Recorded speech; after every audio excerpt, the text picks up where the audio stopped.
Hi, everyone. I want to welcome you to the Monday, September 17, 2018 joint meeting of the Board of Selectmen, Conservation Commission, Water Quality Management Committee, Coastal Resiliency Action Committee. We'll start the open session now, and I want to invite the other committees, starting with Conservation, to call your meetings to order. Right, the Conservation Commission meeting is called to order. We called ourselves to order a few minutes ago. Great. Ahead of us, as always, full of action. Virginia Valiela, Water Quality Management Committee, will call the meeting to order, although there are only 3 of us here at the moment. Right, and Megan English-Braga is here. I was trying to sneak This in. is perfect timing. Perfect timing. Welcome, everyone. As has been the habit, the Board of Selectmen calls joint meetings periodically for important issues of concern or issues that would benefit from the joint thinking and trading of information and ideas between various committees. We have a great treasure of thinking and education and background, which makes up the boards in Falmouth, and we like to capitalize that as often as we can, getting us all in the room at one point in time. The ideas come from the rest of the Board of Selectmen or other boards, from the public, any sort of issue or that staff may find would benefit from a multidisciplinary kind of review. And in this case, these various boards have been dealing with a lot of issues for the public and to help citizens with particular issues, and we thought it would make sense to just speak together in the room. I want to make it known that we will, when there's a particular issue, I will call for public comment. It'll be a total of 10 minutes on that particular agenda item. As I announce, the total will be 10 minutes. It'll be 2 minutes a person. The way the mics are set up, we're going to take comments from the corner seat to my right. If you sit right there and speak loudly, the mics will take your voice, and so that folks on FCTV can hear at home and maybe benefit from that question.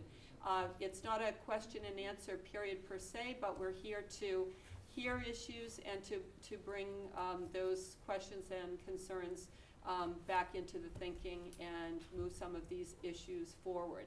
If you have a different issue than the person that spoke with you before, that would be preferred, so that we give lots of opportunity for various varied thinking to come into the meeting. So welcome again. Thank you very much. We're going to start with the first item on the agenda, which is a brief overview of conservation jurisdiction, permitting, and enforcement. Mary, welcome. Thank you.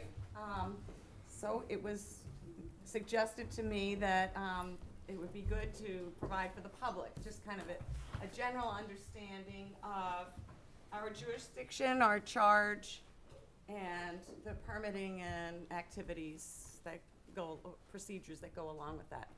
So in terms of our charter, our purpose, or it's often termed the interests of the act and the regulations that we are advancing, are to contribute to the protection or promotion of the following resource area values. And these are public and private water supply, groundwater, flood control, erosion and sedimentation control, storm damage prevention, water pollution control, fisheries, shellfish, wildlife habitat, agriculture, aesthetics, recreation, and aquaculture. So that's rather broad scope of things to promote, and although fortunately they're pretty harmonious, every now and then we are in a situation where some of these things are contending for top attention, top priority. Now, as far as our jurisdiction goes, the jurisdiction is defined in terms of specific types of areas. And here we have all of the kinds of ecological areas that we're concerned with. Banks, freshwater wetlands, coastal wetlands, beach, dune, flat, marsh, swamp, wet meadow, bog, vernal pool, reservoir, creek, estuary, stream, pond, or lake. So those are the wetland types of areas that form the baseline for our jurisdiction. But there's more to it than that. We also have jurisdiction over these, other than the ocean, and there's only really one ocean that we're talking about here in Falmouth, and we don't have much jurisdiction on the ocean, but some. You don't do the Pacific. No, we don't do the Pacific. These other areas are defined not so much in terms of their overall ecology, such as what grows there, what the soil types are like, et cetera, but in terms of measurements, boundaries that are updated and measured by FEMA, generally speaking, and by local surveys and change over time. So these, in other words, land under water bodies, land subject to tidal action, land subject to flooding or inundation by groundwater or surface water, land subject to coastal storm flowage, land subject to flooding, and next we have land within 100 feet of any of all the things that have been appearing on the first two slides up to this point. And the land within 100 feet of all those resource areas are what you hear spoken about a lot of the time as our resource area buffer zones.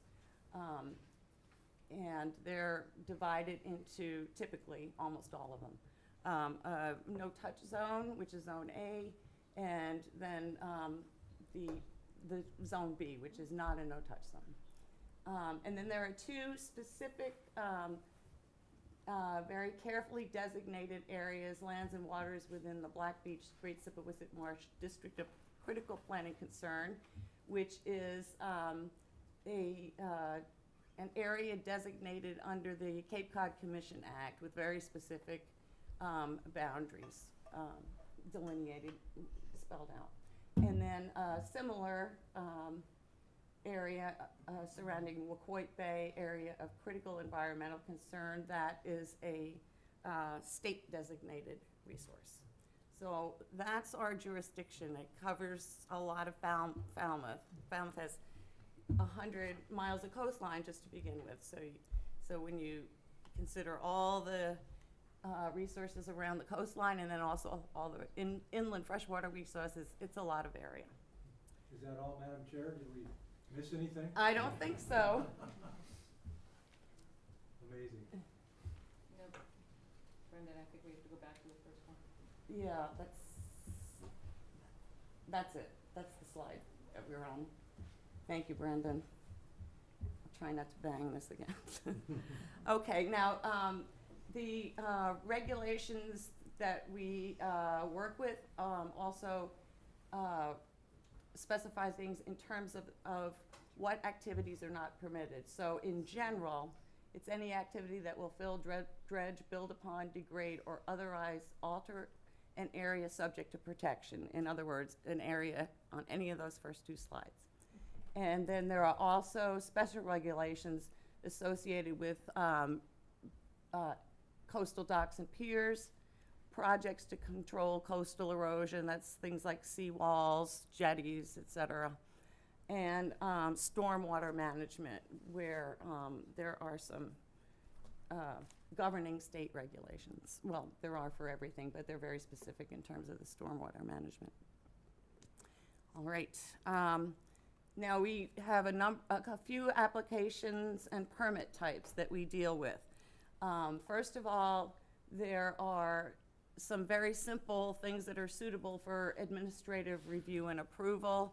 So anytime anyone is thinking of doing something and they're wondering if it's subject to our jurisdiction, the thing to do is to go to the Conservation Office and talk with our administrator or our agent. And if it's a project that is very small in scope or meets certain other criteria that are, indicate that it's not a harmful project or potentially harmful, it can be administratively approved. Now, if the administrator is not comfortable approving it, or if those criteria aren't met, the next stage would be a request for determination of applicability, and that's kind of a streamlined application. It requires a hearing and a vote by the commission. But we don't have, the hearing really consists of getting a recommendation, having it read out in public, getting a recommendation from the staff, and then asking questions of the staff. We have a sort of rule of thumb that if a hearing for an RDA takes more than 5 minutes, we really maybe should be thinking about a more full-blown application. And that would be a notice of intent. That's our last type. And those are the ones that everybody's familiar with, and they are for major projects that basically, they may not present a lot of potential harm, but they need to be conditioned in such a way that they're carried out with the resources protected to the extent that they need to be. So, Can I ask, on the request for determination of applicability, just to be clear, if it's a negative determination, that means you don't have to have a notice of intent. that's And correct. so, in some ways, that means it's an approval of the request. Yes, When it is. gets negative determination. Yes, Because people get confused about that. When they hear negative determination, they think, oh, that means it was denied. Right, It's exactly the opposite of that. I try to make that clear at the beginning of each RDA section of our hearings, that I tell the applicants what you want to hear is a negative determination. It means you don't need to take this any further. We're making a decision, and you'll get your order of conditions based on what you've already done. So the notice of intent is what takes up most of the time at our hearings, and that results in a deliberation and a vote, not on the same night that the hearing closes, but within usually a week after, 2 weeks after. And an order of conditions is issued in both cases. And one last topic here, we do have enforcement issues, and there are, 3 categories of things here as well. Cease and desist orders, which if it's a kind of a quasi-emergency situation, they can just be issued on the spot by an agent of the commission. And the 3 reasons why a cease and desist order would be issued is that either it's out of compliance with the permit that's been issued, it's not complete and needs to be completed according to the permit or order, or there was never any permit applied for or granted, and so it's unpermitted work. Then we also often issue enforcement orders. These are issued after a hearing, at the end of a hearing, and we discuss actions that need to be taken in order for the violation to be corrected. And for the most part, I think we get pretty good cooperation on these enforcement orders, but there are some that are just difficult to enforce. There is an option in our regulations to deal with it as a criminal complaint. I think a lot of different parts of the Falmouth Code have similar possibilities. So there's a maximum penalty of $300 a day to enforce something, but it's really not a viable option for us because the courts don't want to be hearing criminal complaints about this kind of matter, and we don't have personnel, and it's probably in almost all cases a bit overboard to do that. But it could happen. It's not out of the realm of possibilities, Don't make it but sound like it's never gonna happen. I've been mostly on the Concom for the last 10 years, and it's never been proposed that I can recall. So that's an overview of what we do and where our jurisdiction is. And we are interested in public learning about this because a lot of the things that entail enforcement orders come up as a result, or we're told that, you know, people weren't aware that they couldn't do what they're doing. And they, you know, they didn't understand the jurisdictional issues, or sometimes even that there were any such regulations. So the better the awareness, I think, the better all around. Great overview. Appreciate that. That's a good introduction into our next section. Next item on the agenda is conservation regulations related to coastal resiliency. Yes. Are you still using there this? some- I have, it's a new file on there. There we go. Thank you, Brendan. Will we wait and do questions after, or are we gonna go through the whole? After this section. Yeah, this is a more narrowly focused item, and the idea here is kind of to tie it into the work of the Coastal Resiliency Action Committee, just things we can all be thinking about at the same time. And also, we thought it would be good to bring it up because there may be some, there is some discussion between our staff and county staff over standards that they are, you know, proposing be changed in the near future. Some of these things are in flux, yeah, or maybe due to be updated.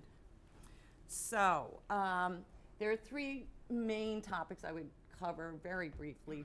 There's general performance standards for activities in land subject to coastal storm flowage, and then there's the fact that we have some consideration of sea level rise incorporated in our regulations when it comes to construction projects. And finally, our regulations contain, this is, I think, a pretty unusual feature, a designation of a special Falmouth velocity zone that is, goes beyond the state specified velocity zone. So these general performance standards are basically the following, that a project that's going to being proposed for land subject to coastal storm flowage may not have any adverse effect on the subject site by increasing the elevation or the velocity of floodwaters, or by increasing flows due to a change in drainage or flowage characteristics, such as the direction in which flow is occurring. And so it can't have any effect on the site in question, adjacent properties, or any public or private way. This is also, this is a general performance standard on the same, also on land subject to coastal storm flowage. Relative sea level rise and the landward migration of resources such as salt marshes is to be incorporated into the design and construction of structures and other activities. Next, in areas where there's, that are subject to shallow flooding, an activity shall not result in flood damage due to placement of fill that causes lateral displacement of floodwaters. And finally, if your project is going to cause a lack of flood storage capacity because you're putting a structure or something else in a place that water is stored, you have to provide compensatory flood storage, and there's a variety of ways of doing that. There are green swales that will absorb water. You can use special drainage systems. A variety of things will qualify.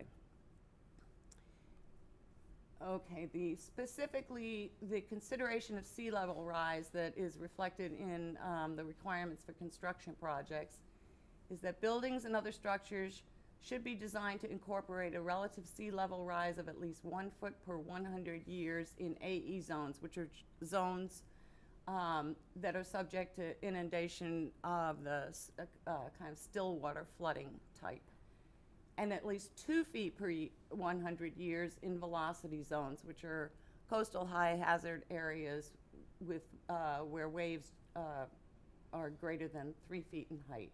And this 2 feet per 100 years is beyond the state standard. I mean, no? It is now the state standard. Okay, it isn't now the state standard, right. All right, and finally, we have this specially designated Falmouth velocity zone. So, in general, the coastal storm flowage zones are determined by reference to the most recently available flood data on the town flood insurance rate maps. And those maps were updated for Falmouth in 2014. So before those maps were updated, we had this exception down here in the regulations, and they still are there. We have not done anything to change them. But the exception is that the landward boundary of velocity zones, those coastal high hazard areas where waves are more than 3 feet, is presumed to be 25 feet landward of the boundaries shown on the firm. In other words, it's kind of a precautionary thing. We want an additional 25 feet of protection landward.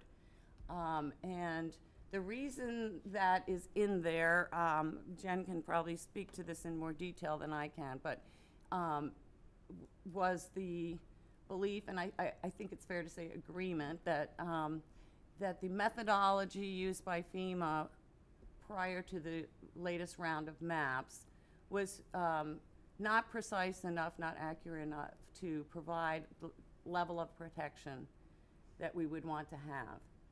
And with the latest maps, the methodology has been updated and substantially improved. And we've heard from some of the engineers who come before us regularly representing their applicants, and that, you know, let's talk about getting rid of the 25-foot exception. And my response so far, we haven't had a full-blown discussion on that at any of our meetings yet, but my response to that has been that I think that's a valid argument. However, now that sea level rise is happening faster than predicted, and the town is, you know, taking a really serious look at what measures we may need to take, including, who knows, possibly retreating in some fashion from the coastline, at least with respect to some types of infrastructure, that maybe it's something that should be left in place nonetheless. So That sounds like a good joint topic. Yes, right. So resiliency, Yeah. at some point when you have a chance to look at it. Are you good with the That's- projected? I'm all set, images? yes. So we can, so I think the next step would be questions from committee members about the presentation so far. We're gonna hold off on any specifics until we get to those topics. The next topic would be the Perch Pond dredging. But before that, is there anyone, Charlie? Yes, I'm chair of the Coastal Resiliency Action Committee. And among the actions that we will be considering recommendation aren't included regulatory changes. As a good starting point for that, the Coastal Resources Working Group, several years ago, made a series of very specific recommendations for regulatory changes, and they'll be a good starting point to look at and to talk with the Conservation Commission about what changes in these standards make sense in light of the greater knowledge that we now have about sea level rise, coastal processes, and particularly with regard to the velocity zone, the 25 feet, and the firm map. The Woods Hole Group is right now undertaking a vulnerability assessment, which, based on a model developed by the Woods Hole Group and the state, is going to give a much more accurate assessment of the impacts that our entire coast can expect to have happen from coastal storms, sea level rise, flooding, rain, the whole panoply of changes in our understanding of what the nature of the threat is and how much greater it is now, but even more so as we look forward 20 years, 30 years, 50 years. So, and just as one obvious one that they look, right now it talks about added 1 foot or 2 feet to address sea level rise. Yet the projections by the end of the century could be as much as 6 feet, by 2050, 3 feet. So those are not realistic protections, resiliency, at the moment. The state has not officially established a prediction or a process, but others have. New York State, in state regulation, has now established predictions for sea level rise that must be incorporated in all state decision-making, permit, and construction. And they go up to 6 feet by 2080. So we will have to consider, and we probably want to begin to have, whether or not the state does it, here's the projections and/or the source of projections that the town will rely on in making decisions. So we don't debate what the prediction on a case-by-case basis, but we establish a prediction that we rely on and then update it as circumstances change.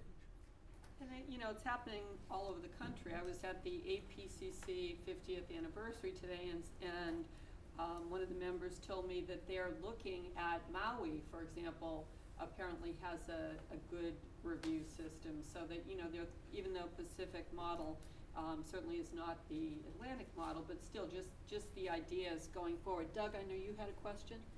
I was just gonna ask a question about the general regulations and the implementation, the broad-based. Sure.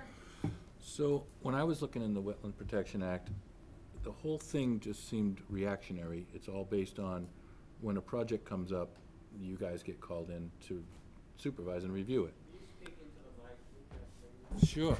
The mic does not provide any amplification, so we're just gonna need to speak up. The microphones are solely for the video recording. There's no local amplification, unfortunately. So louder. Okay. So when I was looking at the Wetland Protection Act, it said that, to me, it's just all reactionary based on, controlling projects so that they don't, make a mess of the wetland. And I'm wondering, how would there be a role for the Conservation Commission to proactively take a look at, say, roadways such as Teeticket Path, where we have some drainage issues that seem to be a concern?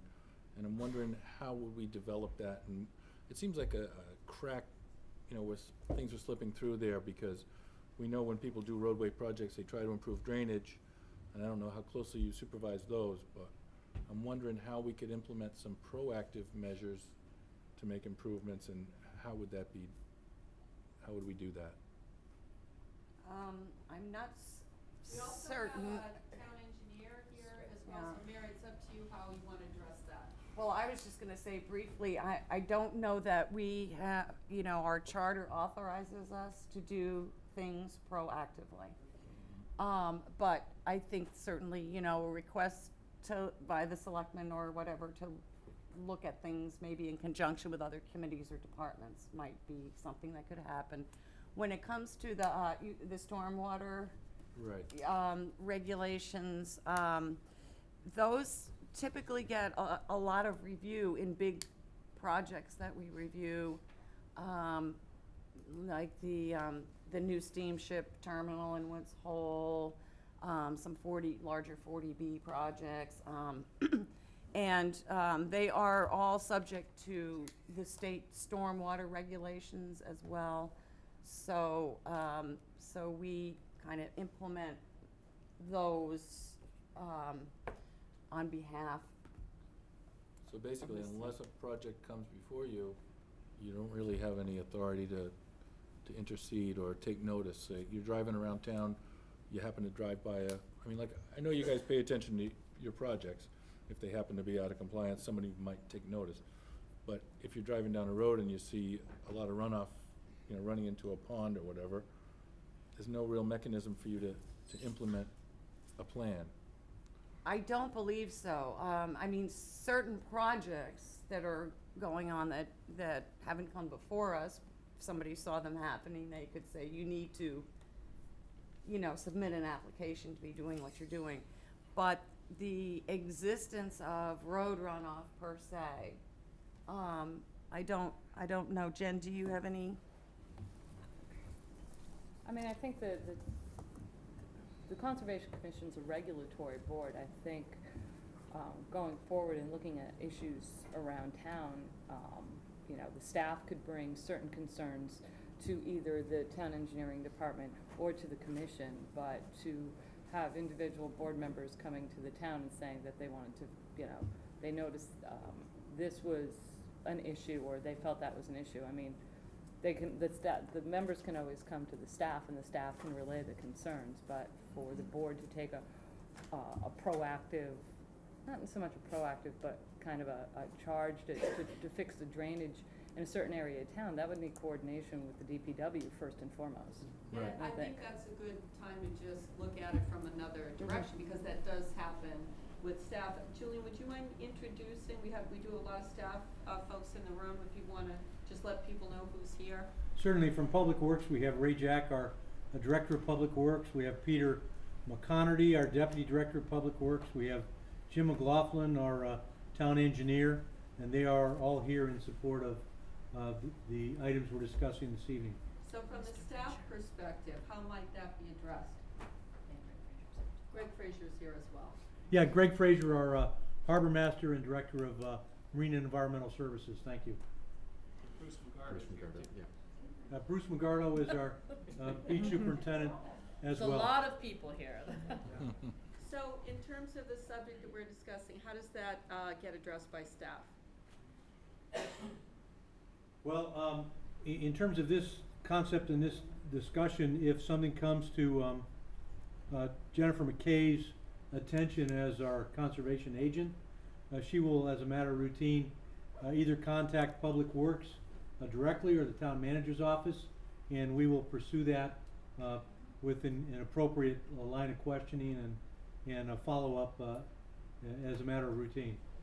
Can I just speak Please. to that? Just there was an issue that was raised by an individual. I mean, this is the piece where sort of everybody in the town plays a role in it. In that, you know, Jennifer is one person, the town is very big, DPW is working on their particular project. So to get input from people that are kind of in a particular area on the ground is how these, you know, communications kind of go up the chain. You know, I had someone sent an email about some trash down by, I think it was near Minot Beach, and it was kind of spilling into the water. There was issues in that way. It was passed on to the DPW, and they really addressed it that day. It might not have been something that you know, anyone would have seen right away because they're on other projects in town, but to hear that from the public, and then again, it's that coordination where it goes to you know, the folks that can address it most quickly, and sometimes it's a couple of different departments or you know, resources that come to bear on it. But there is a role for you know, folks in the town to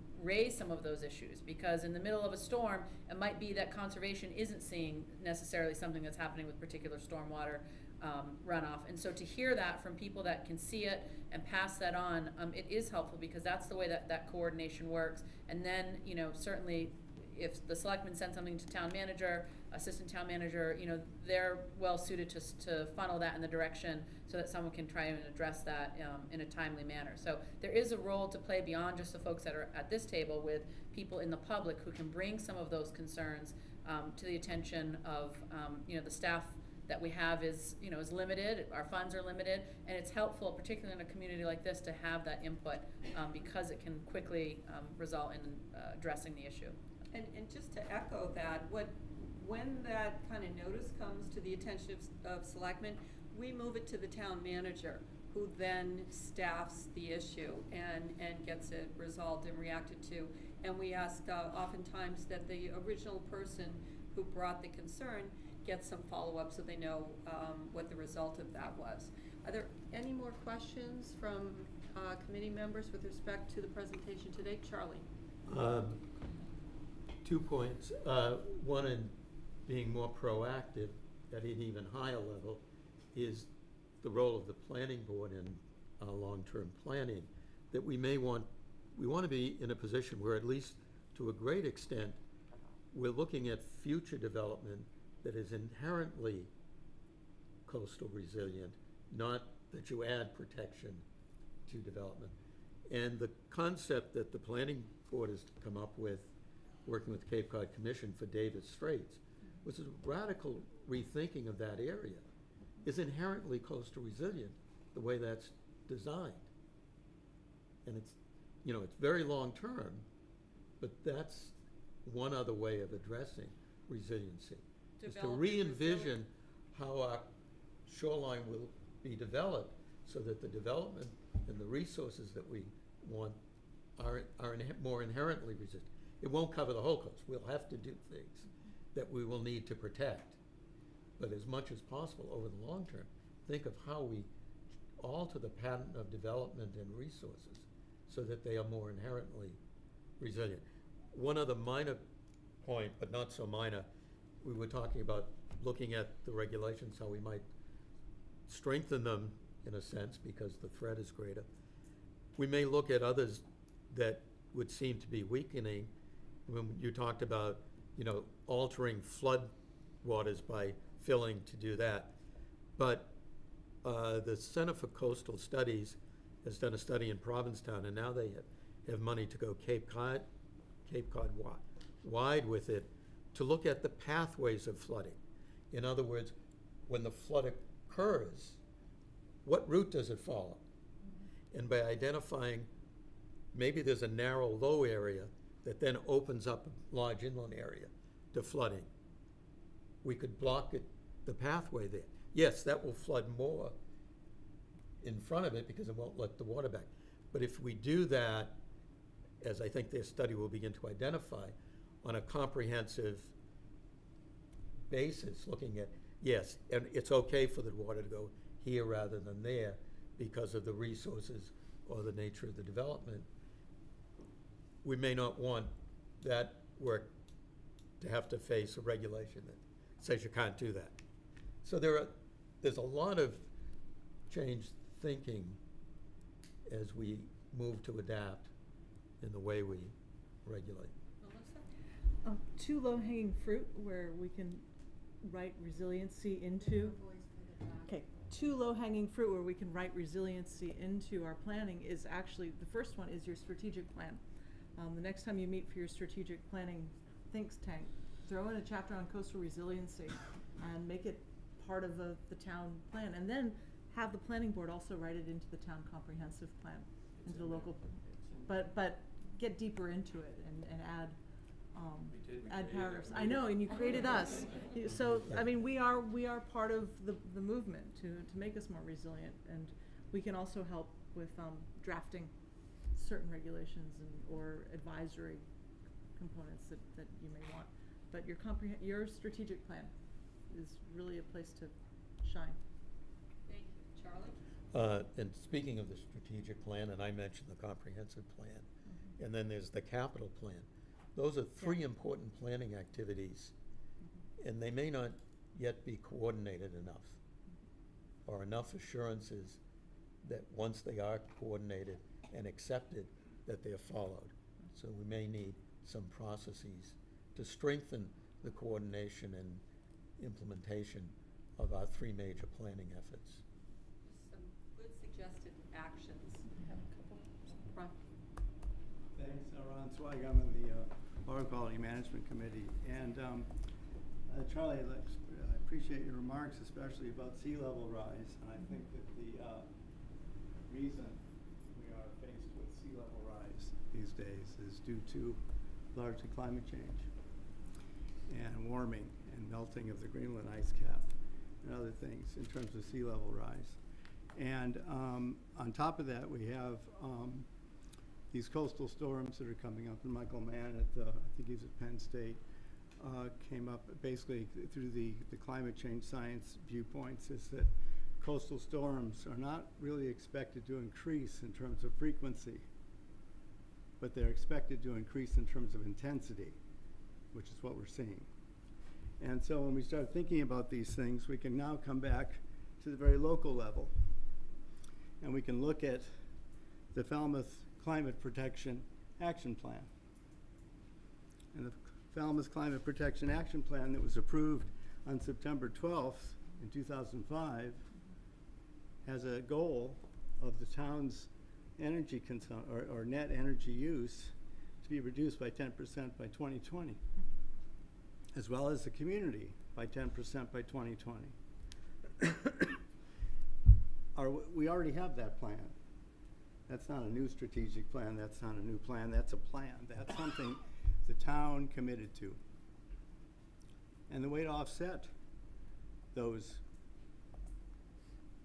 energy use or aspects is through energy conservation, and also offset it by renewable energy production.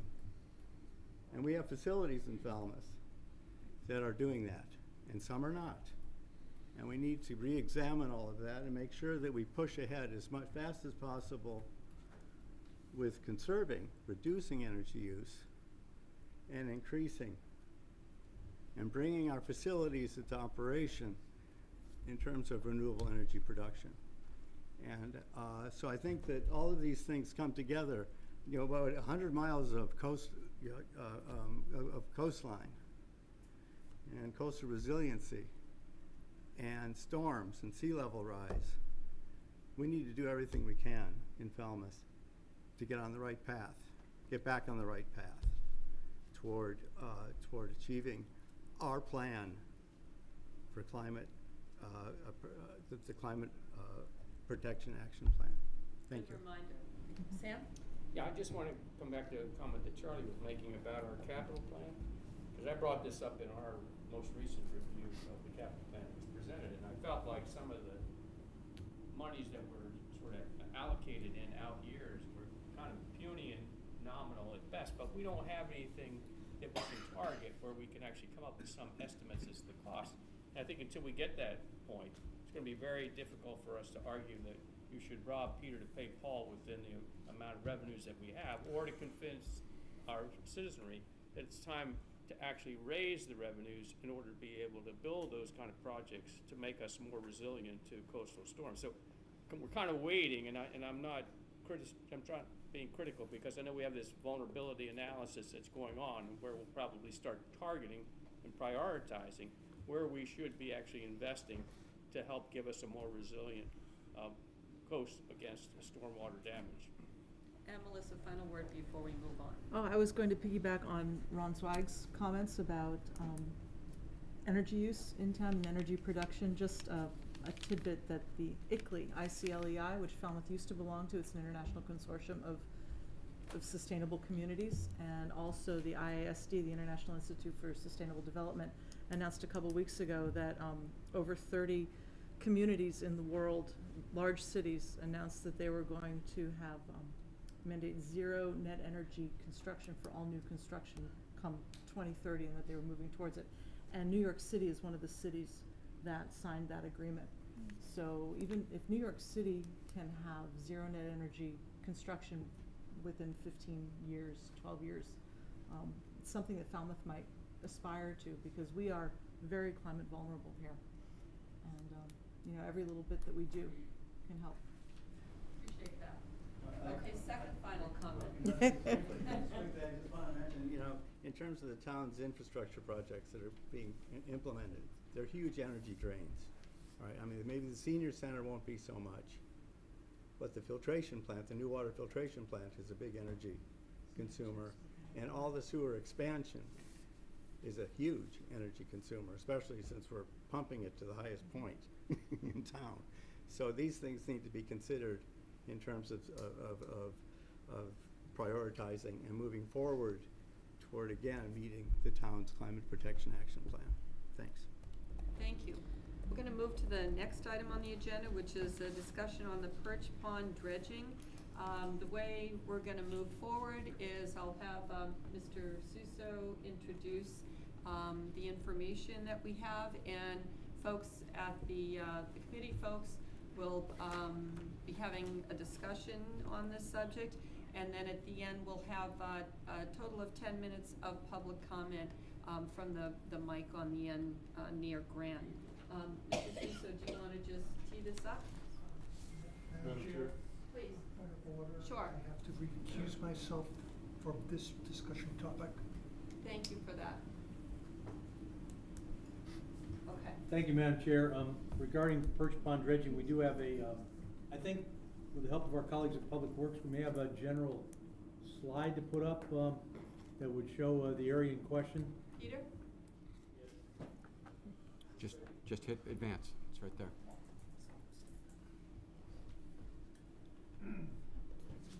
Good evening, my name is Peter McConaughey, I'm the Deputy Director of Public Works.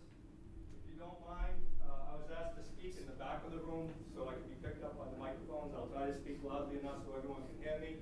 I'm speaking on behalf of the Director of Public Works, Raymond Jack, our Town Engineer, Jim McLaughlin, and myself. Just before we move to talk about Perch Pond and T-Ticket Path, I did want to make another comment of the question that was brought up by Selectman Brown regarding the infrastructure and the roadway work in town. Public Works, we have 65 members, men and women, members of Public Works staff that are on the road every day. If we see something, and they're in all areas of town, if we see something, we're going to report it, we're going to pick it up. We're in most areas all over town every day. We have a very good working relationship with the Conservation Commission. If a project comes up, we know generally what we can do and what we cannot do. And most things include a phone call to our Conservation Administration, Jim McKay. So it's very responsive that way through our division heads. So for Public Works side, we have pretty good coverage. If something's going on in town, we usually know about it. It gets reported back to us from the staff. So this first slide, the Perch Pond dredging area, it's a little hard to see with the lights, the light reflection, but basically what we showed on the slide here is Perch Pond. It shows Perch Pond, it shows T-Ticket Path. This has a laser on it right up there. That is Route 28. This is T-Ticket Path that comes down. There's a culvert area right in here that goes over into the pond, and then T-Ticket comes up and wraps up around. This is Perch Pond, and this is the outlet to Perch Pond. There's a few items that are going on with this project, but what I can do is I can speak to the Public Works side of it as far as the drainage. We've been working since approximately 2012, 2013 on this project. It's very involved. It requires drainage systems to go. Anyone that's driven down T-Ticket Path knows it's a good slope going from 28 down to the mouth of that Perch Pond. So a lot of water runs down 28, runs down that roadway and goes into the inlet at Perch Pond. What we're looking at doing is putting in a series of infiltration catch basins along the roadway on the way down there to catch as much runoff, sheet runoff on the roadway as we can. Halfway down the roadway, there's a private road in this area right here. That's a private dirt road that runs up a hill approximately 200-300 feet. Heavy rainstorms, that gets washed out, it comes down in the T-Ticket Path, and then it ends up in that, down in the culvert area of that pond. We gotta deal with that, so we're working areas up there to be put like a detention basin up there to be able to hold the water as it comes down the hill to keep it off a T-Ticket Path. We have a consultant working on the survey portion of it. We have a consultant, he's doing the wetland flaggings of this project, and we are doing the design work in-house. So that's been going on, like I say, for several years now. Understanding is that is going to be going to the Conservation Commission shortly The flags have been picked up, the wetland has been picked up, the design has been incorporated, it's been incorporated into the design plans, and we will be filing with the Conservation Commission in a short amount of time. I can speak to that for the public works side of it. I think there are other areas with Perch Pond that we want to talk about that's not related with public works. With respect to that aspect, is there a budget you're looking at? Do you need town meeting approval? What are the other next steps? So when this project first started in 2012, we were looking at going out and we just wanted to do the survey and the design to see what we were doing with the survey work of it. As that went on, we did go through state-funded roadway project funds to get that funds for that design. As the project started moving further in the design and we started realizing that we needed more drainage and we needed to comply with the stormwater regulations additionally, we went in for a second round of funding. So the funding right now is through our roadway improvement funds. Right now, we're not going through town meeting. If additional funds are needed, it should not be a lot of funds. We should be able to work with our highway superintendent with our roadway funds. Thank you. Mr. Suso? Yes, thank you, Madam Chair. I know a part also of the extended discussion about water quality and related matters as it relates to Perch Pond. More recently, the Board of Selectmen, of course, has received inquiries about matters related to dredging of Perch Pond, and that was a request that came within the past 3 to 4 years to the Conservation Commission. And I know our conservation agent, Jen McKay, as well as our Harbor Master, Greg Frazier, have some experience and insight on that process. But in a nutshell, with that more recent request, which came from, for dredging, which came from privately from landowners in that area, that request for a permit to dredge was denied by the Conservation Commission. And I believe also on review and appeal, Jen McKay can help me fill in the blanks here, was also denied at the state level as well. And many years prior to that, there was some discussion that there may have been some dredging activities, some limited dredging activities. I do not have all the information on that, however, and I think it was at least a decade in advance of this most recent initiative. Jen, I don't know if you and or Greg would have any other supplementary comments on that. They'd certainly be welcome. I can only add, and Greg can jump in at any point, that there was a permit issued in 1999 for dredging activities in this area. That has since expired. There was an application before the Conservation Commission in 2007 for dredging. That was withdrawn, so that never went forward. And the latest request was, as you said, denied by the Conservation Commission, and that decision was upheld by the state of Massachusetts based on the impacts to the shellfish resource areas. And just to dig a little bit deeper on that, Jen, if you can help me out. Sure. My understanding, there may have been other issues as well, was the in order to qualify for consideration, it has to be demonstrated that shellfish can recover within 1 year. Correct. From being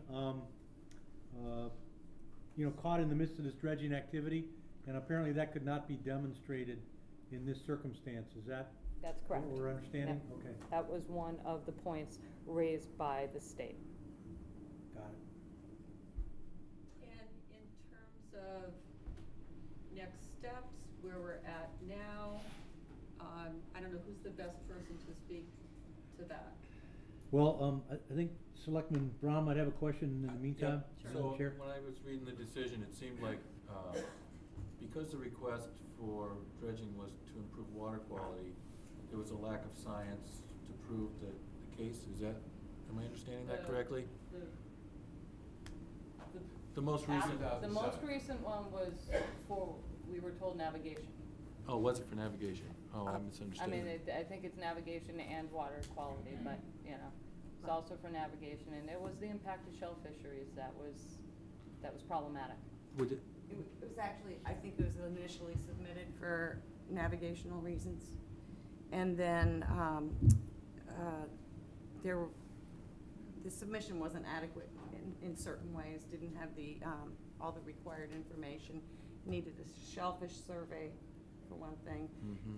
And there was one performed by Chuck Martinson, shellfish warden. It was not a full-blown shellfish survey as required, but sometimes, since those things are so expensive to do, you know, he took it upon himself just to do enough to indicate that it's well worth, you know, I mean, that one is needed. You're not gonna come up with no finding Right. of shellfish. So anyway, that was inadequate, and then when they revised their application under the same, it was the same application. They came back with more of a water quality based argument. And I would say that we. By they, you mean the state? No, I'm sorry, the applicant, the Perch Pond Association. And the data submitted were, I mean, they did submit some scientific information, but really at that point it came down to, it was not clear cut, it was not up-to-date information. That information is kind of hard to get, but anyway, and really it did come down to, based on prior experience with Chuck, you know, which Chuck Martinson had experience with, and the previous shellfish warden, it just weighing the likely benefits of dredging for purposes of water quality against what was likely to happen to the shellfish resource and the habitat, both.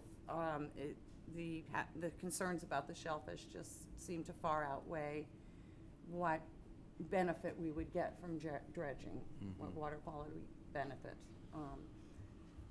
It had been very short-lived in the previous attempt. Yeah. Sam and then Megan? Oh, Yeah. sorry, didn't know you were, are you done, Doug? Not really, but go ahead. Okay. Well, I know this is not the only pond that we have. I mean, it's been, Oyster Pond has been surfaced as an area of concern where the inlet is silting in and is cutting off, so that it's no longer gonna be an estuary that's partially salty, and that's gonna change the biology as well. So have we looked at a model for how we decide, you know, when it's necessary to open up the inlets on some of these ponds where the likelihood of them closing off suddenly increases, and we're worried about the water quality of the ponds? Are we moving toward a model for making decisions about when we dredge for water quality purposes and when we're not?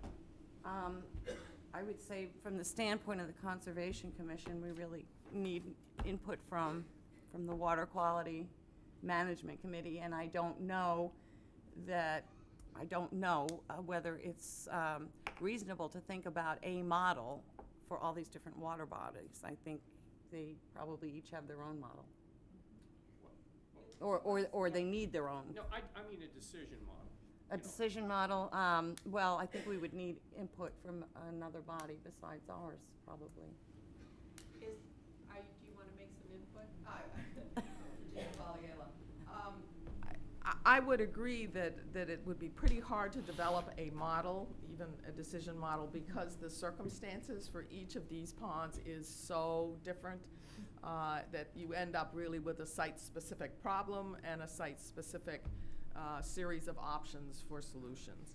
That would be my first comment. In the terms of Perch Pond, as you can tell from that photograph up there, very heavily developed all around the pond, so all of that septic gets right into the pond, and its watershed, or its little sub-watershed going to the north and northwest, also heavily developed. So it is heavily impacted by nitrogen coming into the pond, and it has to be part of the next planning phase, which is the Great Pond watershed, of which this is a sub-watershed, that it will need to be sewered in order to address the water quality piece.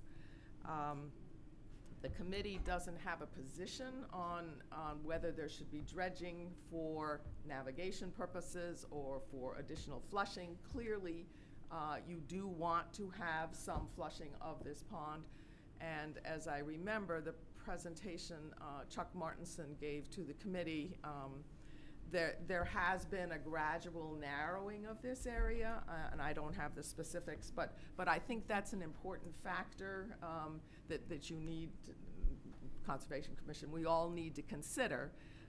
And Chuck indicated that the erosion, which goes to another question we're going to talk about subsequently, there's a steady supply of sand that helps to narrow that.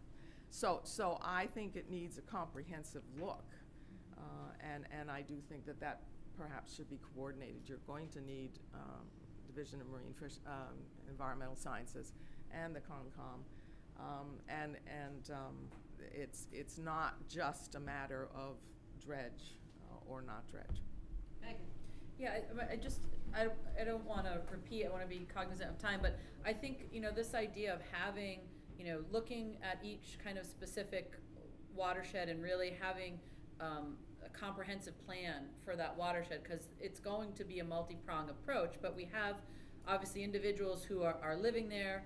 These places have been densely populated for a fair amount of time. The problem is there.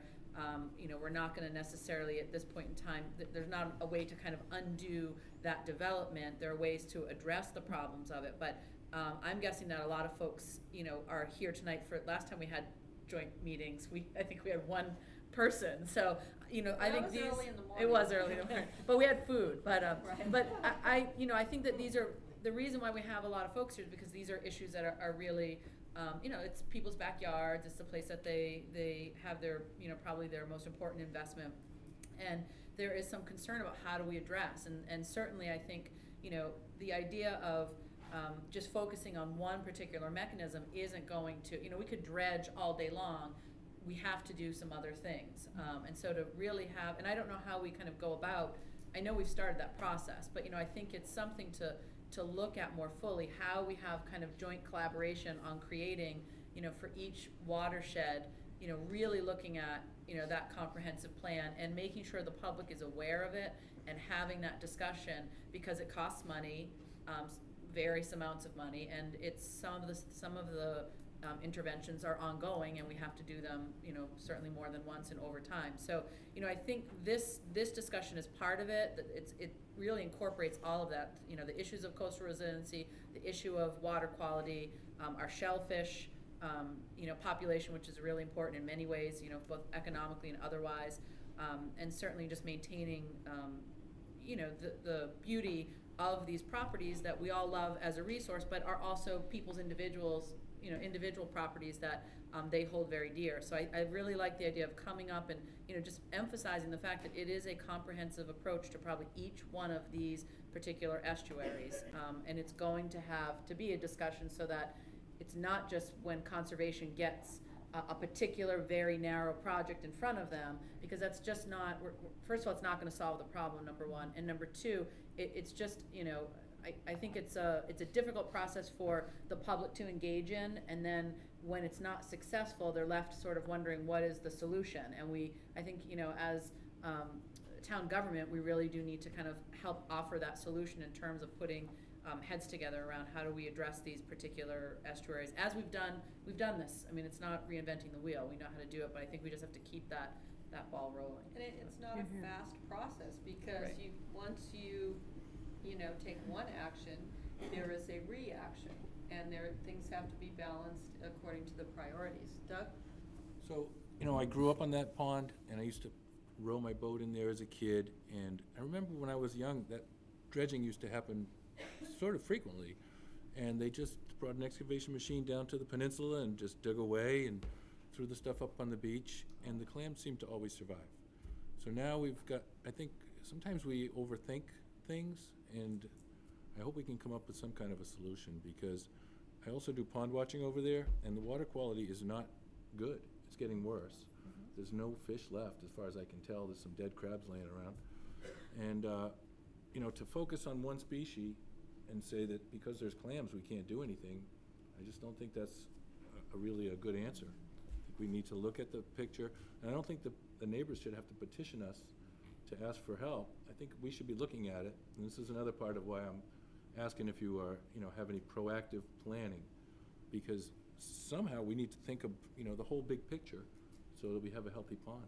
Well, and the plan is really gonna be the town's plan and the selectmen's strategic plan, so it's, and in terms of regulatory boards, I mean, they're then tasked with the challenge of, problem solving within the regulations. Right. So I think we have to all move forward in that regard. Are there any other questions or comments, Peter? Just briefly, first of all, I think it's the Water Quality Management Committee working with the engineering staff and the town manager on the comprehensive wastewater management plan, which is exactly that planning process. Mm-hmm. And the committee has indicated that that this watershed, Great Pond, including Perch, is the next one. So, I think the good news for everyone here is that I think there's a pretty broad consensus that this is a priority area and that it is a high priority to move forward on multiple fronts. I think we've hit on all of the major ones. There's one minor one that I just feel like we have a great audience and it's worth mentioning, and that is fertilizing. We do have regulations around fertilizing, and as far as I know, maybe everyone's complying with it, but that any fertilizer, any nitrogen that's applied on the lawns in the area contributes directly to the nitrogen, in that watershed. So that's not the panacea. That's not the one thing that's going to solve it. I'm certainly not suggesting that, but that's one of the prongs that hasn't been mentioned tonight. Very good point. Maureen? In West Falmouth, the people around the harbor became very proactive. West Falmouth Harbor is another estuary that has been blocking off from sediment transport. And there's no dredging there due to eelgrass and scallop fisheries. And the Buzzards Bay Coalition, in conjunction with people around the harbor, have stepped up to the plate. And not only is it fertilizer that does have a huge impact, especially when there's a storm coming, tomorrow's rain, and you just see all the little yellow flags on everybody's lawns. That means that's all going to get washed off into our embayments and estuaries.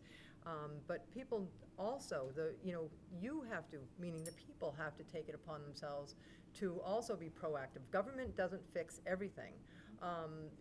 Put in IA systems.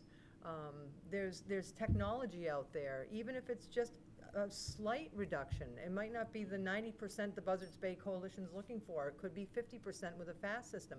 And I think that the people, instead of always, we all want somebody to fix things for us, but sometimes we have to step up and fix them ourselves. Stop irrigating, stop fertilizing, stop, putting nitrogen through your septic systems and put an IA system in. And all those are the little pieces, just like global warming, the little pieces that do make a difference. And West Falmouth Harbor has shown a huge turnaround between the sewer treatment plant being brought up to speed and every single house almost right now along Old Dock, Nashwina, Little Island Road, and Chapcoit Road are all denitrified now. And they have seen a huge impact by doing that.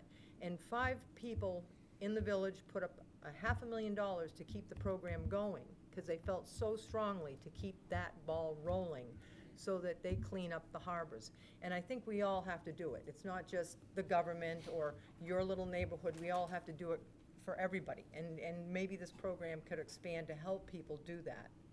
I think that that's really the bottom line. The county is starting to look at, they're starting an action committee where just the way that they've had loans beneficially financed for septic systems, they're now looking at expanding that in smart ways like you just suggested. Sam? Yeah, I went to one of the Oyster Pond Environmental Trust meetings.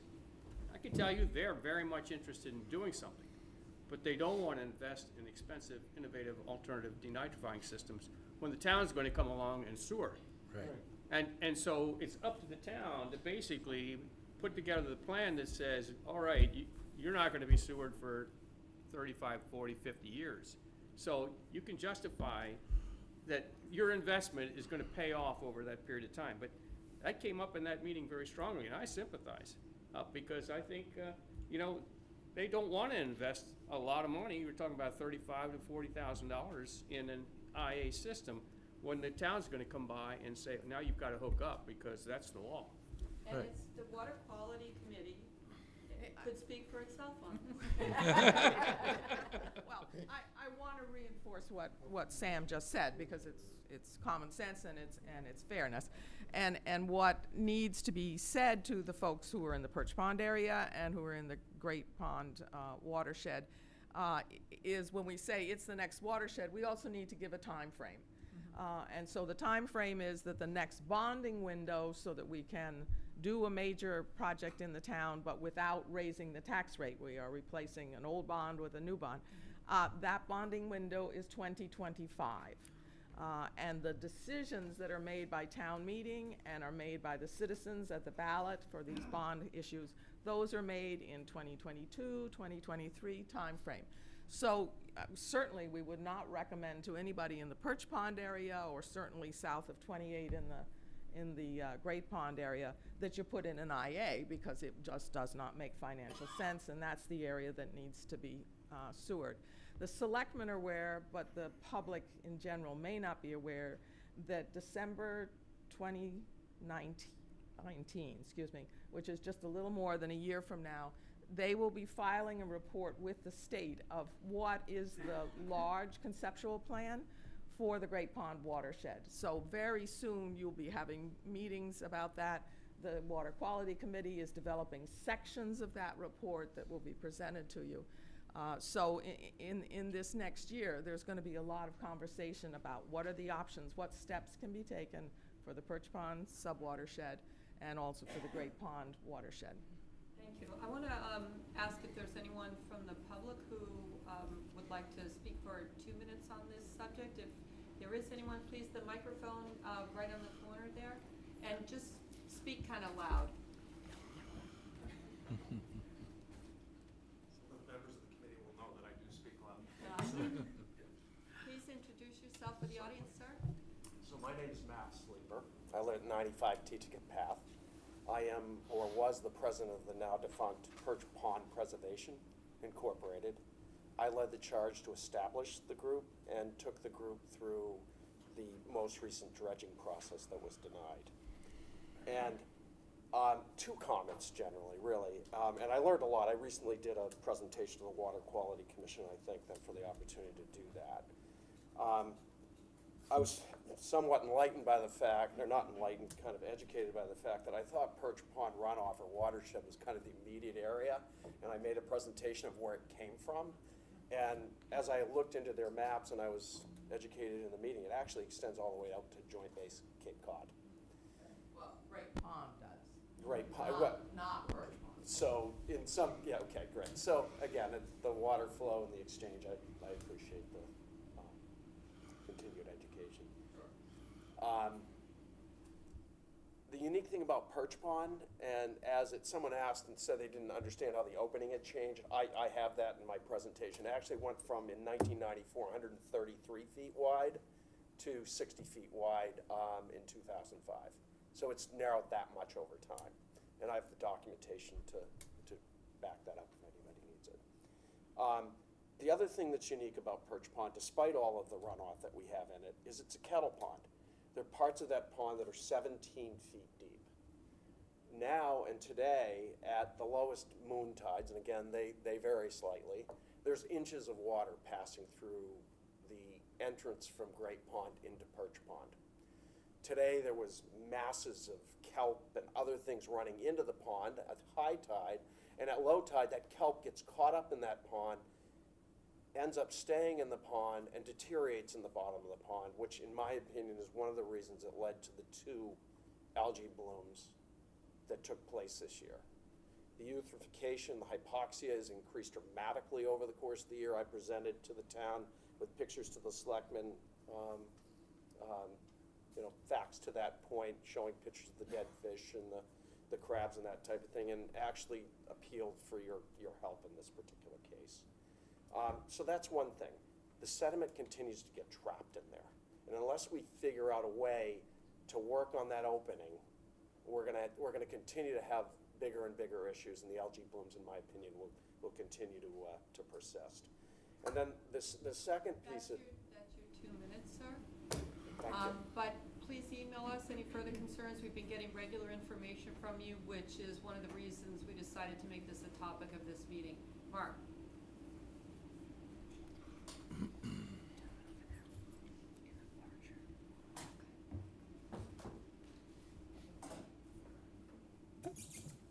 Mark Finneran, Precinct 6. I was initially familiar with this because I've been friends with Eddie and Rosie Marks, or Eddie's gone now, for decades. And whenever the Perch Pond area smelled, Rosie would let us know. And then I was approached by some of the people in T-Ticket Path, and I kind of looked into it. And looking into it, in my mind, there's nobody who knows more about it than Brian Howes. I mean, he wrote the MEP report. And if you read the MEP report, it says the major cause of the eutrophication of Perch Pond is the shoaling. And I mean, the numbers he just gave you demonstrate that to anyone logical. I mean, if the inlet has reduced in size by 50%, obviously the flow is going to reduce accordingly. And I mean, I don't want to be simple or rude, but I mean, the place is a toilet. It needs to be flushed. And to argue that improving the water quality of the pond is going to have a negative effect on the shellfish in there makes absolutely no sense at all from what I can understand, and I could be wrong. And I mean, these people had a permit, or were told they could get a permit if they did the engineering and paid for their own dredging.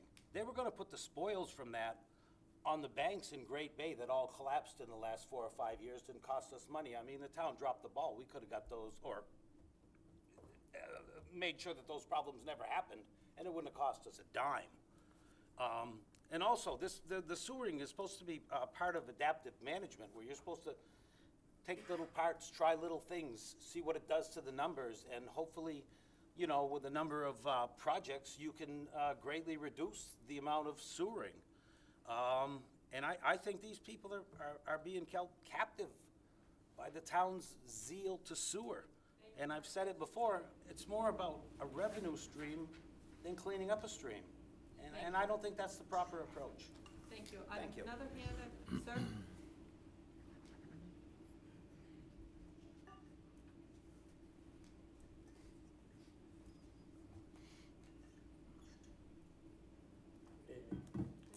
Mike Powers, T-Ticket Path.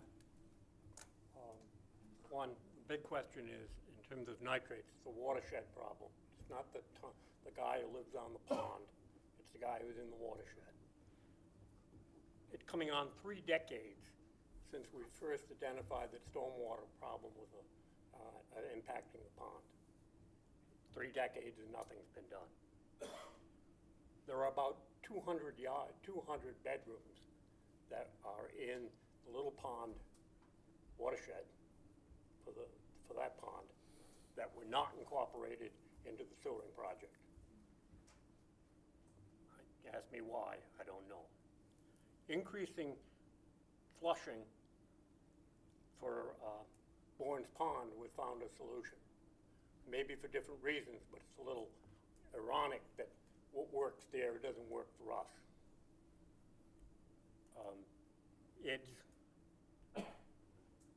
It's kind of a catch-22. The dredging for the inlet for Perch Pond created an incubator. It allowed the water to come in, and all of a sudden we have a growth of soft shell clams. And now because it's there, you can't fix it. It may make sense in some ways, but when you're a resident, it doesn't feel like. It almost feels like clams are more important than people. That's my take on it.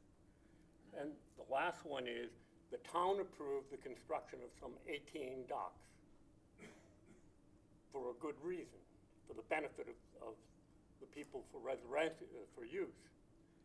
And denying dredging seems to be counter to that approval process. Thank you. Thank you for your comments. Is there anything else from folks at the table? Doug, did you have something? Okay. No, I think I'm Anyone good. else? I'd like to, in view of the time, move discussion on Great Bay Road erosion. Mr. Suso? Thank you, again, Madam Chair.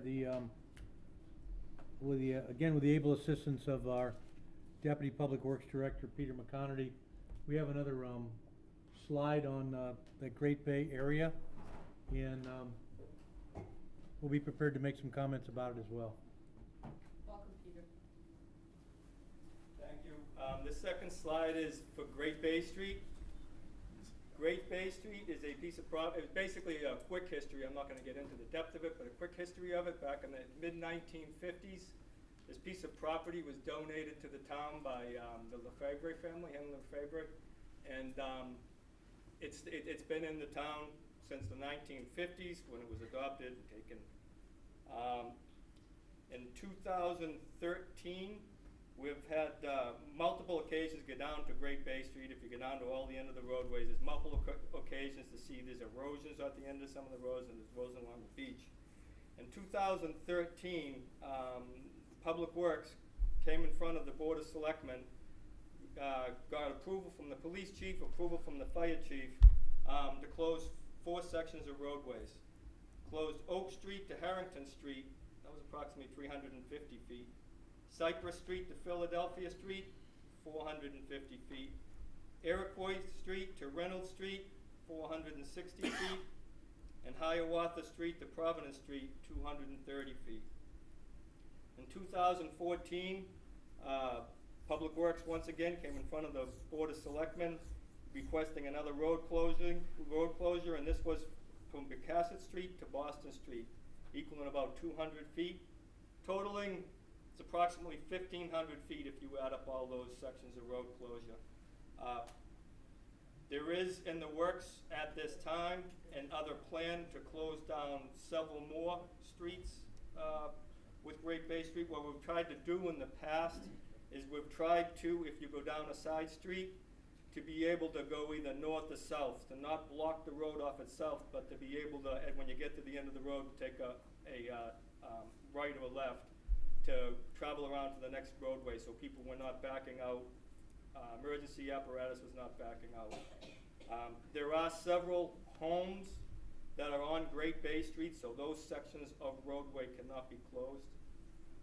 I think where we're at right now, back in 2013, we did have a design consultant look at several sections. It was actually 5 sections of the erosion from the coastal bank.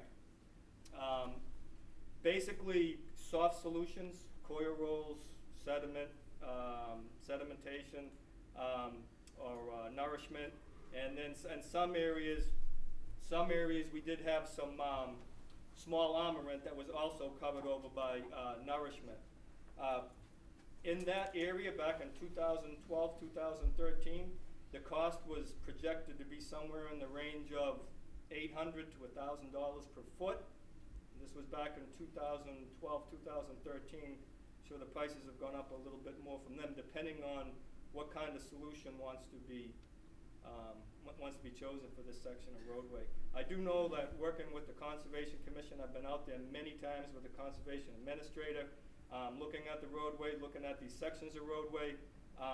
This soft solution is the preferred way to go. They're not looking at hard armament. There are some areas that have been done recently out there by private owners. There's one long section and there's a couple of smaller sections down by Minot Road. At this time, I believe we're at a section or a place to say, what do we want to do on Great Bay Street? There's 9 sets of access stairs that go down to the beach. They're all in various states of repair. Some of them are not accessible at all. We have them blocked off. So I think right now we're at a point to what do we want to do with Great Bay Street? What do we want to do with the erosion at that point? Public Works is willing to move forward with bringing in some more road closures, and we can close off as many sections as we can of the roadway without blocking the residents that live on Great Bay Street end. But that's not going to do anything for the erosion of the coastal bank. So I think that's where we're at right now at that point. Thank you, Peter. I might just mention also, Madam Chair, this is certainly one of several key areas that we'll be looking for thoughts and recommendations from the Coastal Resiliency Action Committee. And I know studies, as have been indicated, are underway even as we speak in terms of the big picture. So I don't know if there's anything at this moment, but certainly we look forward to that input as well.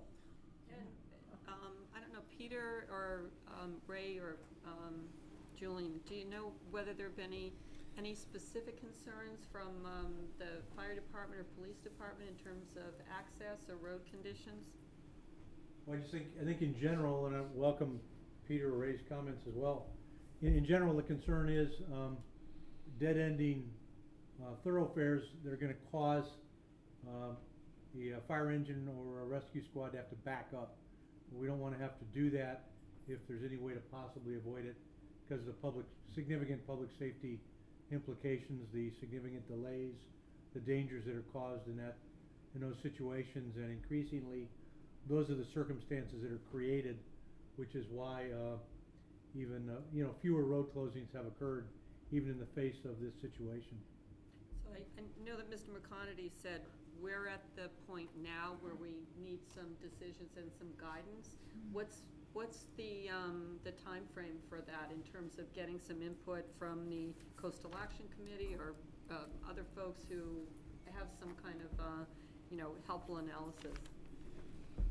Well, I defer to the chairman of the Coastal Resiliency, Mr. McCaffrey, on that, but I believe some of the work that is underway currently needs to be delivered to the Coastal Resiliency Action Committee before they can, really make an informed recommendation. But I'll defer at this point.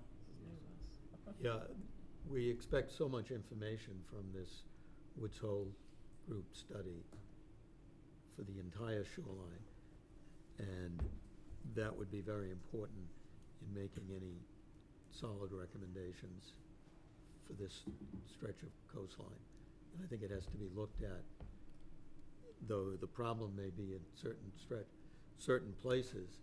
I mean, we have to look at it holistically for the shore of Great Pond. And we haven't done that yet. Okay. I mean, it just seems like if we're concerned about how to even turn emergency vehicles, then that would certainly be one of the first things that would be important to know. Doug and Megan? Question for Peter McConaty. Yeah. So is that private project, is that adjacent to the area of concern that we're talking about? That is the private projects that have been done recently. Yes. They are on the bank of this, yes. So it would seem that we could sort of use that as a model if it seems to be working, and slide over and do the same thing unless the experts don't agree. Melissa, actually, the Great Pond and Great Bay Road haven't been brought to us yet, so, Right. I mean, we really need to discuss this with Peter and see what's going on, but the vulnerability assessment is due, not for almost another year, actually, so, but we can start asking them to focus On their research on certain spots. We already anticipate asking them to focus on Minot. We could probably do something with Great Bay. That's great, thank you. Megan? Just that the other piece may be that, I mean, obviously I certainly agree we want to look at things kind of holistically, but if we're at, once things reach a point of some public safety concerns, there may be some interim things that need to happen before, if a report isn't going to come out for a year, although maybe we can ask them to take a look at things, but, certainly we don't want to be in a position over that period of time where, things are unsafe if that's the position that we're at, so. I think we need to better understand what the actual problem is. Some erosion is not always a problem. We're not going to, in the long run, be able to stop the erosion. It's how do we adapt to it.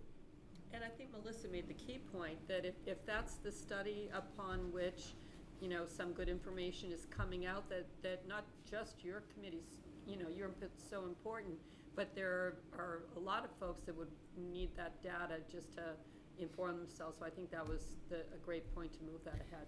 But in the meantime, you folks obviously have the capacity to take emergency measures, and I would suggest that if you really have issues, to contact Situate, because they've been having to do some pretty radical things on their coastline.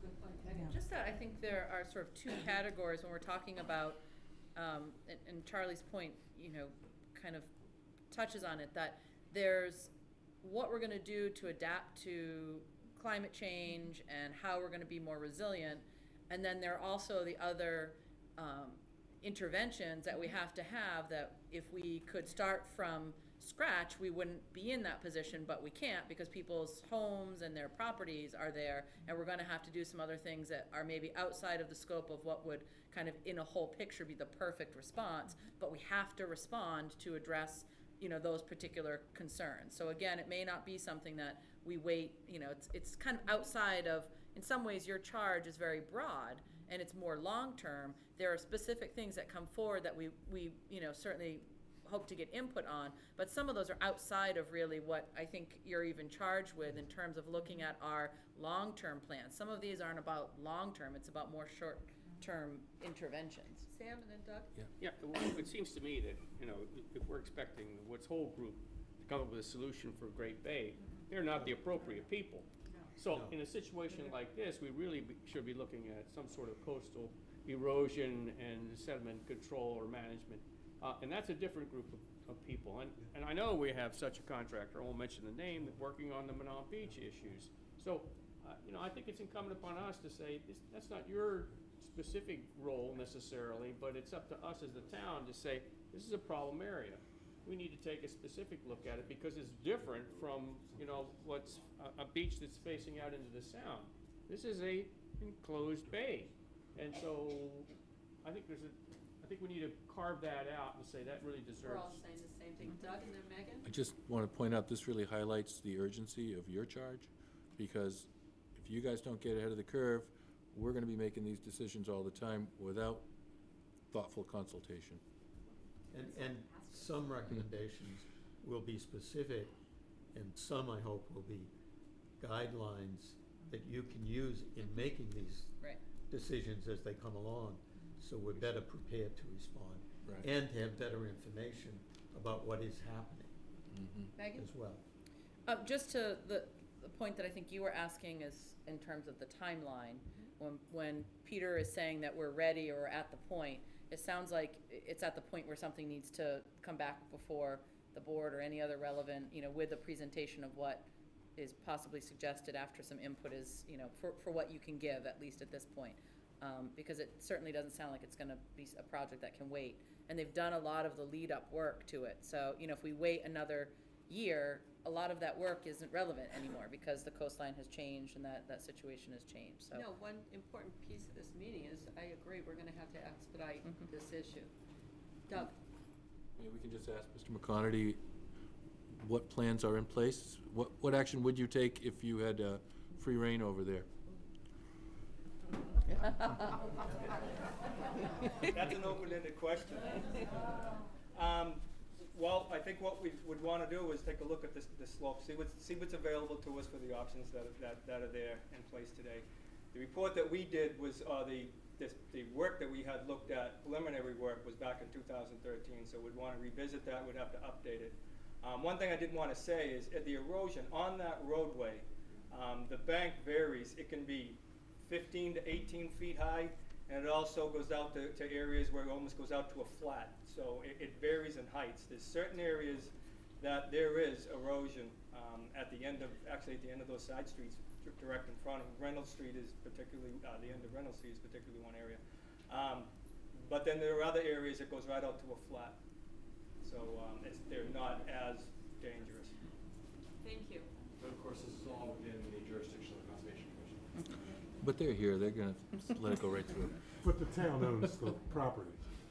Point well taken, I think please. it's some, not For- all.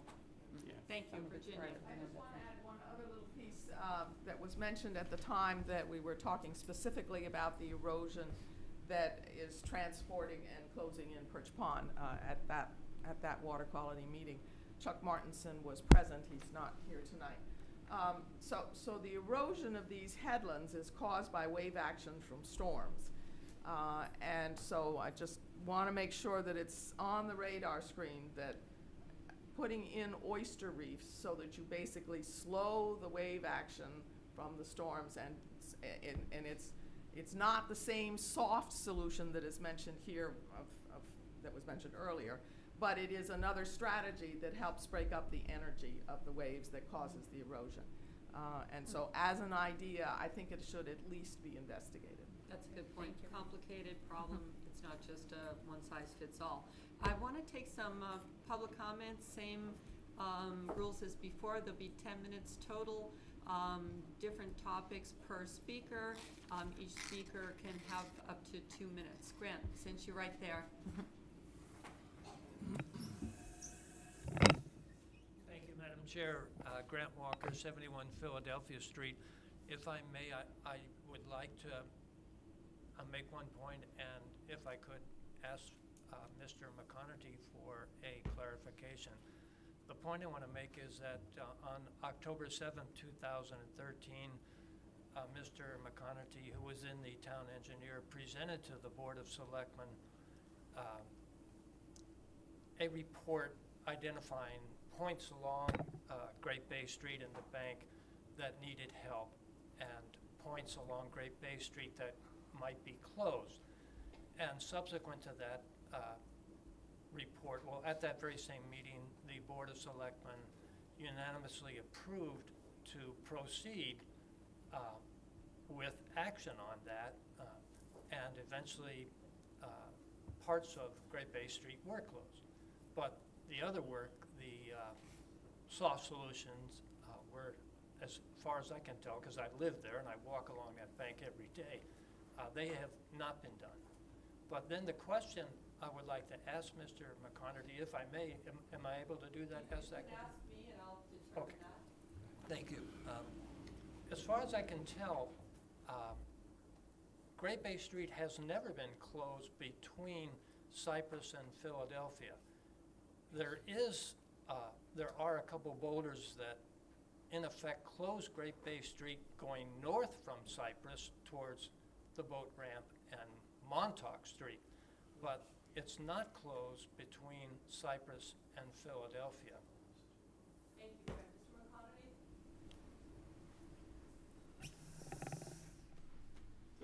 Those were the areas that, the original 5 areas, those are the areas that were requested to the Board of Selectmen.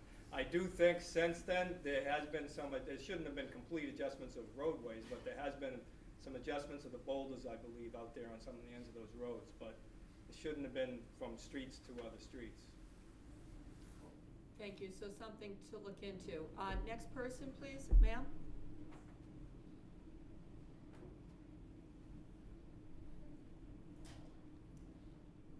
My name is Catherine Wilson, and I am a resident of Great Bay Street, and I live not far from Iroquois. And I'm one of the homeowners who has asked for a road closure there. I've had the property for 35 years, and in that time, I've noticed not just wave action, but other things contributing to the erosion of the bank. One of the ones was a drainage pipe, I'm sure that you know of. I think it was a drainage pipe or water pipe. I think that was at the end of Reynolds, somewhere around there, that caused a large portion of the bank to collapse. The other thing that's been happening is that we have a lot of traffic on the remaining portions of the road, and very frequently in the off-season, we get people parking on those banks. And over the 35 years, I've seen the bank recede. So it's not just wave action that's causing it, although that's a big problem as well. So I agree that there are 2 prongs to the approach. One is the long-term planning. What are you going to do for the whole bay? And then secondly, are what are short-term mitigations that could be put in place? My property and that of my neighbor are just down from that section of Iroquois Street where they had to do the mitigation on the bank. And talking with a homeowner there, I think that mitigation was well over $100,000 that they put in. It is not even clear that that's going to cause the erosion to stop if you take a look at it. And then as you move forward up the bank, you can see more erosion. Once the plants die down, you can see it happening. So we did approach the Public Works Department. We got the approval from the Police Department and the Fire Chief as well. And so I guess what I'm saying to you is I'm urging you to move forward with any of these road closure plans that have been approved by these bodies and not hold us up until 2025 to get something done there. Thank you. Anyone else on this subject? Sir? My name is Pete Carpenter. I represent the families that own the properties between Pocasset Street and Boston. And we've, with the Conservation Commission permission, we've done some mitigation of the erosion there. I'd like to also point out that between Pocasset and Harmony has been closed since I was in high school. And that area at the end of that street was mitigated with hardscape. And that area has been stabilized since about that time. At the end of that section of hardscape used to be a place where when I was in high school, we could park cars on the other side of the street. That's gone. It comes right up to the end of Great Bay right now, and that's where we did our mitigation. At the end of that rock hardscape is where the water from the bay and the washing down of the embankment began and came back behind it. We did the mitigation with rolls as allowed. At the end of that rolls last year, through all the northeasters that we had, the water once again came around behind those rolls, indicating that we need to go further, and also that where the rock was, there was little to no continued erosion. There was somewhere the water came over the top of the rocks. So I bring it all up to point out that for 40 years an area was mitigated, and where going further down with rock is, to me, got to be a crucial piece of the fix to stop that, because it stops the waves from coming up on top of and just wanted to bring that to attention. Thank you very much. Anyone else on this subject? Seeing none, anyone else from the board? Oh, sorry, I didn't see there was a line. Go right ahead. Bob Dolan, Mayflower Street. I have somewhat of a disagreement with Mr. McConaughey on the closure of the street. On the opposite side of Mara Vista, and this is a safety issue where he says public vehicles can't, have to back up. Every one of those streets is a dead end. So if the police or fire have to go down there, they have to back up. I don't see any reason why the entire street cannot be closed. The erosion has occurred over a number of years. Heavy trucks go by there. This vibration helps with the erosion as well as wind erosion. And if the road is closed, it would help with a public safety factor, because it's become a de facto walking path. And I've seen cars go around the corner of my street, almost hit each other at the corner, and almost hit little kids on tricycles and bicycles as they're walking, because they don't know that the street is open to vehicles as well as a walkway. So there is a safety issue here, and I've seen several instances where this has occurred, and there's no reason why the vehicles, public safety vehicles, cannot just back down, because they're backing down on every street on the other side of Mara Vista. And I just would like to point that out. Thank you. Thank you. One more? Mark, we've heard from you already. Is there anyone else who? This subject. Sir? Go right ahead. Last speaker. Frank Laquadara. My family's been on Mara Vista Avenue, and I've grown up on Great Pond since 1962. Very fortunate in that regard. There's a severe safety issue that's going on between Providence Street and Palm Street on Great Bay Street. There's been so much erosion in the past 4 years that's it can't be measured in inches, it's got to be measured in feet. That now the neighbors have been very vigilant about warning tourists and young people to be careful, because you can fall off that cliff and it's like falling off a roof. All right, and there's no fence, there's no warning. It's been up to, it's a tragedy waiting to happen, because they're not going to fall on a gradual slope. It's a cliff. The erosion that's taken place has been caused by the extreme tides and the storms that we've had. Most recent storms was this past winter in the month of February and March, where we had an east wind and very high tides where the waves are crashing against the bank and actually taking out, I'd say has to be feet at a time in one particular storm. This past winter, we had a lot of ice on Great Pond. When that ice broke up and the wind and the very high tides were blown by the storms, they took out stairways that were at the end of Hiawatha Street and Providence Street. Those, we've had large trees at the end of Hiawatha Street succumb to the bank erosion and fall on the beach. Those trees and that huge root ball are still there. Nothing's been done to remove them. It's a danger to our community to just have a blind eye to this problem. It's something that needs to be done quickly before we read about it in the paper that a young person gets hurt. Thank you, sir. Would you leave your contact information with the town manager, please, so we can make a safety inspection at that particular area? I would appreciate that, yes. Very concerning. Thank you. That's our public comment time on this issue. And I want to just move. Pardon? I'm sorry, we have to follow the rules of the time because we have another subject to get to. But I'd like to invite you. Sir. I will invite anyone in the room who would like to make a comment to email the Board of Selectmen. We take all of those comments, we forward it to the town manager for action, just similar to the way we did right now. We're moving ahead on the agenda. The next is a discussion on Minot Road Beach Stabilization Project. Mr. Suso. Thank you, Madam Chair. Once again, I'm going to ask Peter McConerty if he'd update our graphic, our PowerPoint slide with some update on the Minot area, and Jim McLaughlin, our town engineer, may weigh in on this as well. Peter?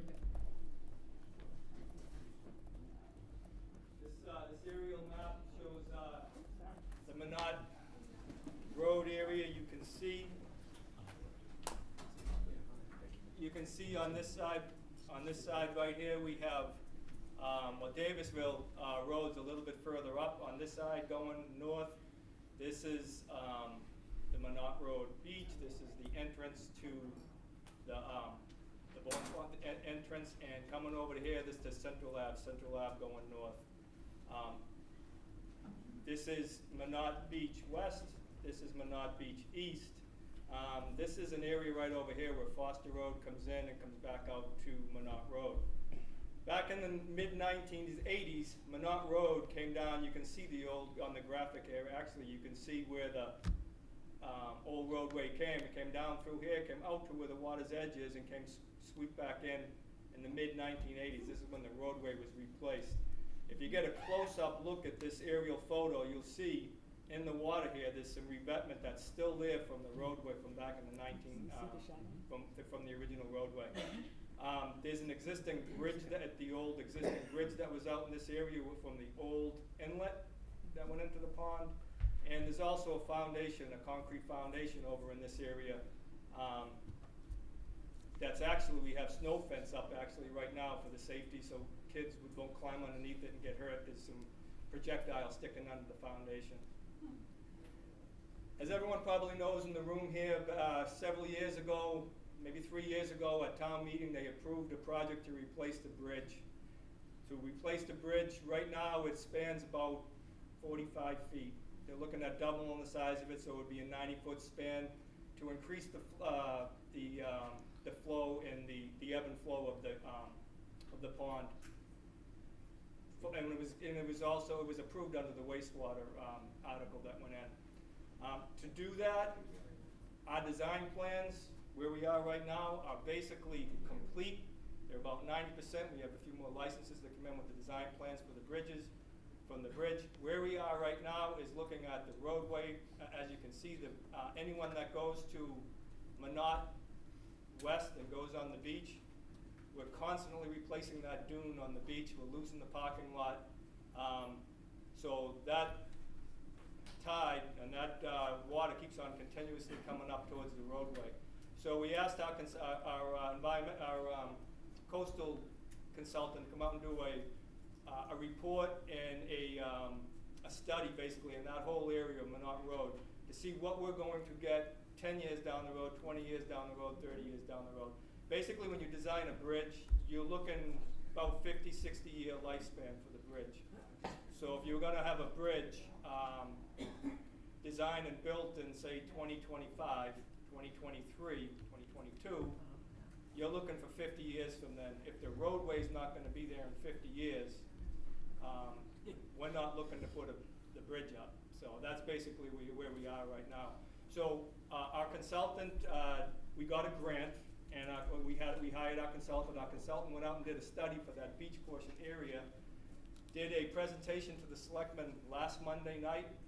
I think it was well attended, and there were members from the Coastal Resiliency Committee there. And I believe tonight we're just going to talk a little bit more about where we're at. The bridge is basically ready to go. We're just looking at the roadway, what we're going to do with the roadway from the old entrance of where the old bridge was up to the bridge on the west side. Timing, Peter? Timing for the bridge? Next step. So the bridge is basically ready to go. So we're kind of sitting on the bridge now until we see what's going to happen with the roadway. So we're into the proposal and did the study for the roadway. The next steps is, I think, this committee here to discuss the roadway, what we're going to do with the roadway, and then we can move forward with design and permitting for the roadway, and basically do it as a package, the bridge and the road, basically at the same time. So, Thank you, Sam. yeah, before you leave, Peter, and some of the suggestions of that consultant were that you actually add some hard, some, what do you call it? Groins, to capture some of the sediment motion and what have you. And I know that's going to come right into the realm of the Conservation Commission. How are we going to get some kind of consensus on what's an acceptable way to move forward and where should we stay away from it? I want to bring that up in this group because we're going to be facing this challenge of how do we invest in a road that we need to at least have exist for a period of time where makes the investment worthwhile to the citizens. I believe when it was presented, it was a mixture. They were looking at, there's some existing groins there now, there's some revetments there now.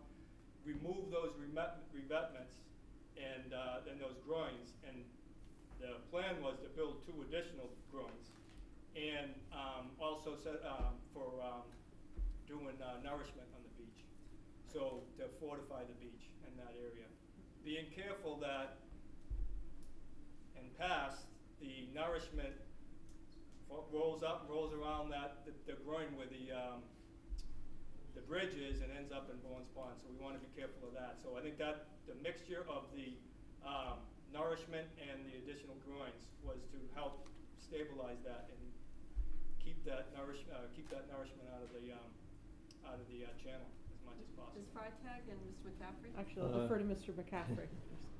Yes, the committee has been looking at and reading this report very carefully.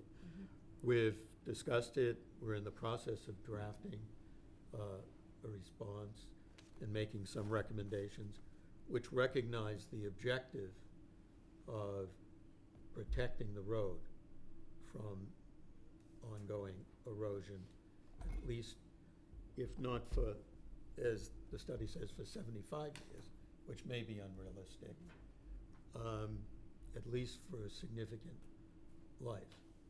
But it's also important that while this is an important objective of the study, to protect the road if we're going to have a road there, and that will involve nourishment of some sort, with or without groins, that there are a lot of other things that are happening in Minot Beach. We have a beach there. We have habitat. We have wetland. We have maintaining the spit itself because it protects the inland development from storms to some extent. And it's a whole complex that, from Great Pond to a point that needs to be looked at. This, in the recommendations, they consider that, and these are sound with that, but we also need to look at what are we going to do in the other areas. They're particularly east of the inlet, while this study says it's stable from ongoing erosion, it doesn't address sea level rise or coastal storms as something to which we need the area and the uses and resources to be resilient. So I don't think we want to delay in any way this project, the inlet widening, the bridge, and a project to offer some protection to the road, at least for a reasonable period of time. But we quickly need to begin to assess what else needs to be done in the area. And I think this is an area where I think we'll get a lot of data of how this area will respond to those other forces of sea level rise and storms, as well as ongoing erosion, which this report captures very well. So we know that one threat, and we know a recommendation for one use in one part of it that makes some sense. We'll need to do more. And we'll need to look at, are groins essential to a viable project here? Thank you. Any questions from anyone? Melissa? Just a continuation of what Charlie's saying. Next week, we will discuss this project much more in depth with the board, and also discuss the philosophy of groins, or not to grind. It sounds kind of odd. But also a reminder that in 2003 and in 2010, the Coastal Resources Working Group provided 2 very thorough studies of the Buzzards Bay coast and the South Coast, and they had some very specific recommendations regarding groins and armoring. And you'll hear next week that we're sort of developing a suggestion, some advice for this board that is adaptive, and it sort of has some piecemeal steps where, yes, we build the bridge and we do the road, but we take a couple of other steps in the meantime and afterwards. So Can't wait. yeah, More to come. meeting. Next meeting. Next week. Good meeting. Okay, I'll take public comment if there's nothing else from the table. Is there anyone here who would like to speak on Minot Road, the beach stabilization Guy down project? there on the Barbara, left. please. Oh, Over on the left. There's another guy hidden behind Ron over there. okay. Welcome. Barbara Schneider, Precinct 4. I've been using Minot Beach since 1977, and I also live on one of the inlets and have seen all the things we've talked about tonight happen firsthand. What I am here to say tonight is about the bigger picture, not just that one bridge, but what has happened to Minot Beach and what I hope will be taken into consideration quickly. When, in 2007, when I was one of the first community preservation members, we were lucky enough to have the opportunity to bring to the town the opportunity to buy an additional huge section of beach for the west part of Minot Beach, a contiguous part of that beach.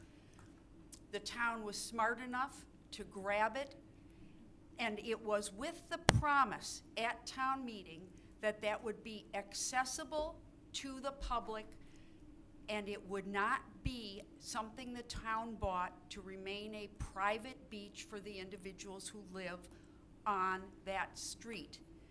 There was a path, there was a shed.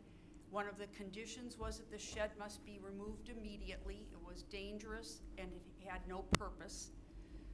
And what was supposed to happen was the vision and the great meeting between Concom, Community Preservation, the Beach Committee, the department head of the beach, and the Community Preservation was to have 2 handicap parking spaces and a place for a drop-off, because that is not easy to get to from the parking lot. What has happened in the last 2 years with the washout of Minot Beach on the west side is that the old bridge exposure underneath has become so drastic, and where we used to be able to come down that little path and actually walk right onto the beach is now about a 2.5-foot drop. It is now all enclosed with snow fencing. It is dangerous. Only an able person can crawl up and over and get to that part, which we refer to as the Haddad property, to use that beach. And no one has maintained the path off of Foster Road to walk in there. So unless you're willing to schlep your stuff around that bridge in the water to go and use the beach, or unless you're very young and like climbing, you're not going to use that part of the beach. I would hope all this is taken into consideration and quickly, so we don't continue to have a piece of property, a beautiful part of the beach that we can't use and we can't use safely, and that doesn't have a place for an emergency vehicle. Thank you, perfect, Heidi. Sir? Will that work for? Yeah. Yes. Just quickly, Mike King, been familiar with this area since a long time, but I won't give you the date. But just two suggestions. One is from 11 years of work on the Waterways Committee dealing with dredging in the state and the federal level. It sounds nice that we can sit here at the town and plan about doing things. But what we found was that we had to be much more proactive. We had to get involved with all the other towns in this area who have similar problems and go to the state with the political backing of the people that we could get in order to change some of the thinking with the regulatory boards.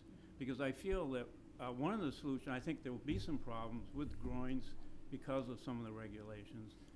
Also, I think one of the things that we need to see, and I've seen some down Cape finally, is offshore mining. One of the problems we've always been told is you could never do this, but I think that that's going to be probably one of the things we're going to have to do with the state to see if we could, for beach nourishment.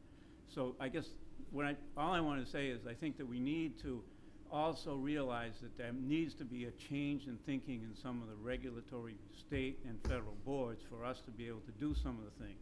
We're very unique in terms of a town with so much coastline.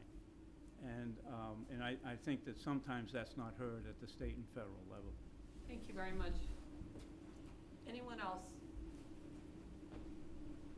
Anyone from the boards? Well, Okay then.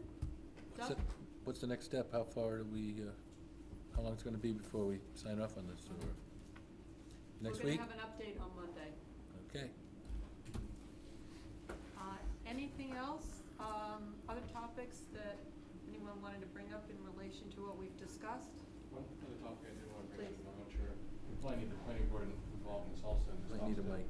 Sam's point about the denitrification plants, and whether we should be putting that into the planning committee for any new projects, whether they're in the sewer areas, but really looking into, either we make it a regulation that the new construction needs to have it, or we make it a financial incentive, that there's a break on their tax bill or their water bill if they put in a denitrifying system. But I think that's really something we need to be pushing. And I'm not sure whether it's the Board of Health who could order it, whether it's the Planning Board who can order it, but I think it's something we really need to figure out a way of getting that done. I agree, definitely. It's a shame that we keep letting these things, little cottages, develop into big mansions and just a Title V septic dumping into the pond. Or into, or I mean, unless even it's not next to a pond, into any part of the water system. You're right. Megan? I just want to go back to the piece about sort of the next component of sewering. I think that we need to, when we look at that window of opportunity that we call it, everybody's trying to cram their really big project in that window of opportunity.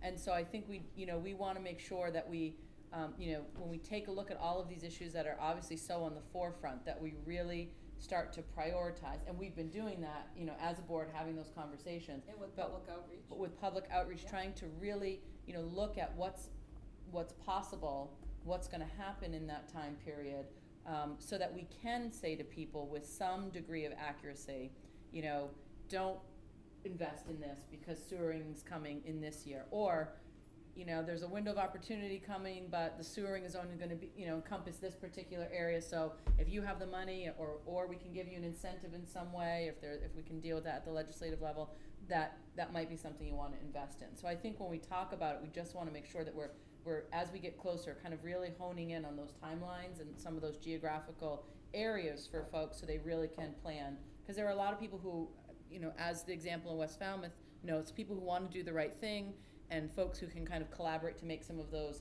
options viable for individuals. But, you know, they need that accurate information to make those decisions. I think we also need to be open to the ideal situation in that some of these small treatment plants, or the denitrification system that are in a house, may actually be better than sewering. And that we may be that down the road, when sewering goes by a house, we say, you don't have to hook up. Right now, the plants that are available aren't better, but it may be that that's the case, and we're gonna have to change what the rules say about when we sewer an area, and whether it has to be a required hookup in that area or not. Virginia. 3 comments. The first is, as far as the next window of opportunity, our chairman, Eric Turkington, and I have been coordinating with finance directors so that we are building in for $60 million for that window. So those conversations have to start early because of your long-range planning, and I'm saying that they have.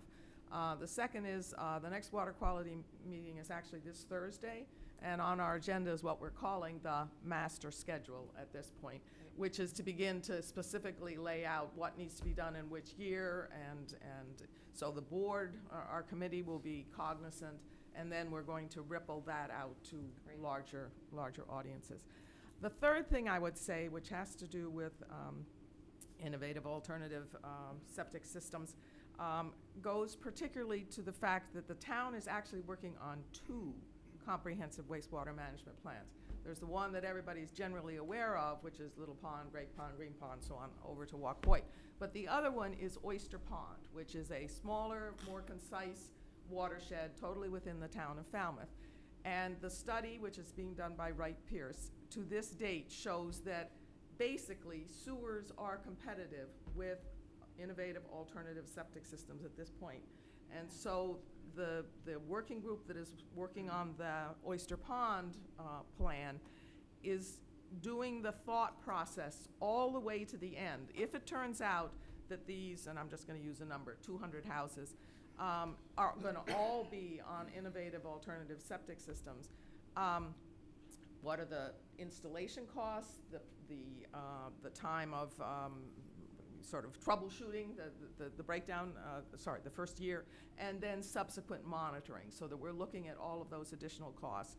And that's being developed into a management plan that needs to be vetted with the Department of Environmental Protection. And so we're trying to think through so that when ultimately you say to the town of Falmouth, this area will be sewered, this area most likely never will, and these are the sorts of things that will be triggered by putting in an IA. So all of those things are sort of in the works, and in the next couple of months, we'll begin to roll it out in your direction. Great, thank you. That's great. I think that's a great note to end on, except for Sam's comment. Yeah, which has to do with the Oyster Pond. I hope that the Coastal Resiliency Action Committee will remember that we have that Trunk River sewer pipe going through there, and if we can combine that with sewering Oyster Pond, it may turn out to be a win-win situation, which will give them a system that hopefully is competitive in cost, but also will help us solve another problem, which is how do we reroute that so that it's not as vulnerable to storm damage. Our committee is not looking specifically at the rerouting. I know that. But the DPW is.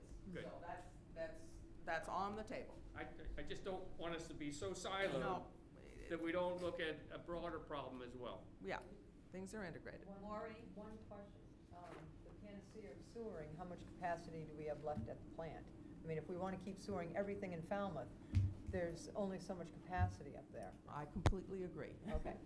We're looking at I know everybody wants to be up I there. don't think I mean, there's certainly a whole page that Ray Jack could give to explain that if you want, but, No, but the point I is. just want to make sure that you don't give false hope that everybody wants to be sewered, and meanwhile, there's only so much capacity left up there. Understood. Big piece of the picture, please.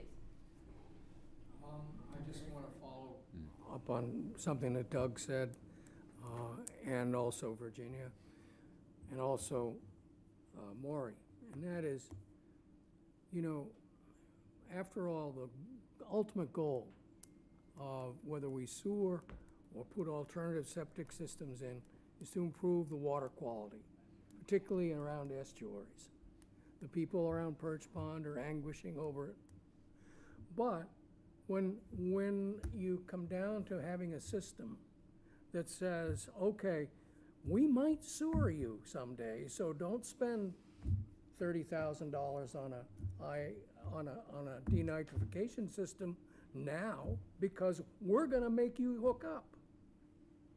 I think the town, in its infinite wisdom, is gonna think outside the box a little bit and say, okay, if somebody spends the money to improve the environment, and yes, the town in its infinite wisdom says we're gonna sewer the area, come up with a formula that allows that person who spent the capital to not have to sign up until his system fails. And if that, I mean, you know, it seems, I don't know what the formula is. And you know, there are younger minds that can probably figure that out.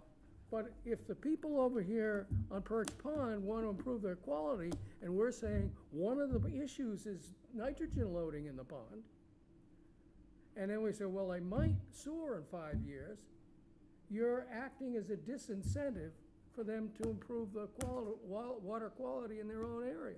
That doesn't make any sense. So the other part of this, and I would also talk about nitrogen, I think this group needs to do a lot more education about the fertilizer nitrogen bylaw.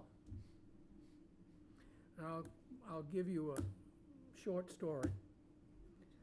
I'm on the Conservation Commission. We talked all about how you can't put nitrogen fertilizer on your lawn, and you gotta do all this.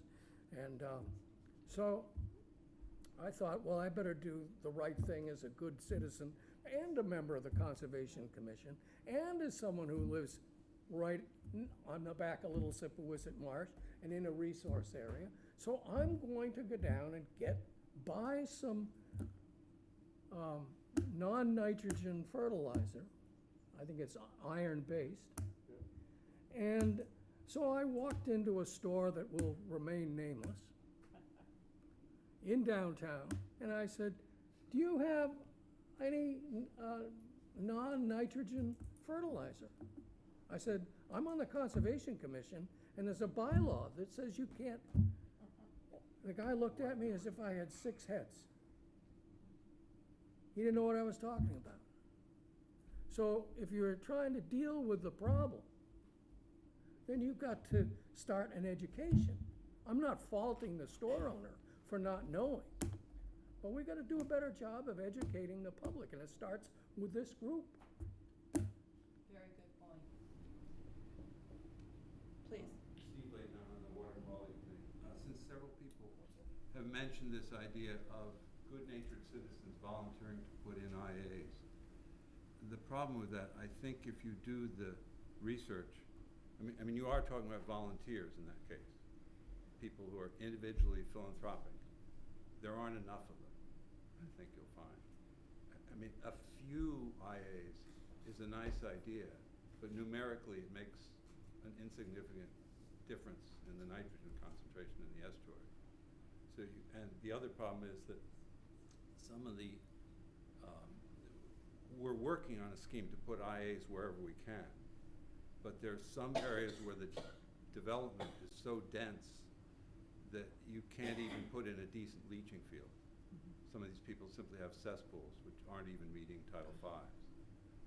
So there'll have to be sewers there to meet the state requirements.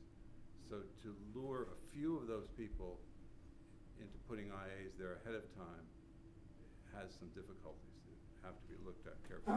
Well, and I think the outreach, bless you, is that we let folks know that come to town hall, we'll give you the best information that we have about your area and help with the timing. I think that, you know, a repeating theme here has been information, outreach, you know, for, if there are further studies needed, where are we at with this study at this point in time? When can folks expect answers? So this is something that obviously we have a great group of minds at this table continuing to work on the problem. I want to thank you all very much for coming to the joint meeting. It's a long meeting, and but I think some things have been accomplished, and certainly some ideas have been raised, which is it really only happens when we're all in the room together. So thanks for that. I move we adjourn. Second. As far as the Board of Selectmen, we are adjourned. Thank you very much. Your other boards? We didn't get to vote. No. All right, all those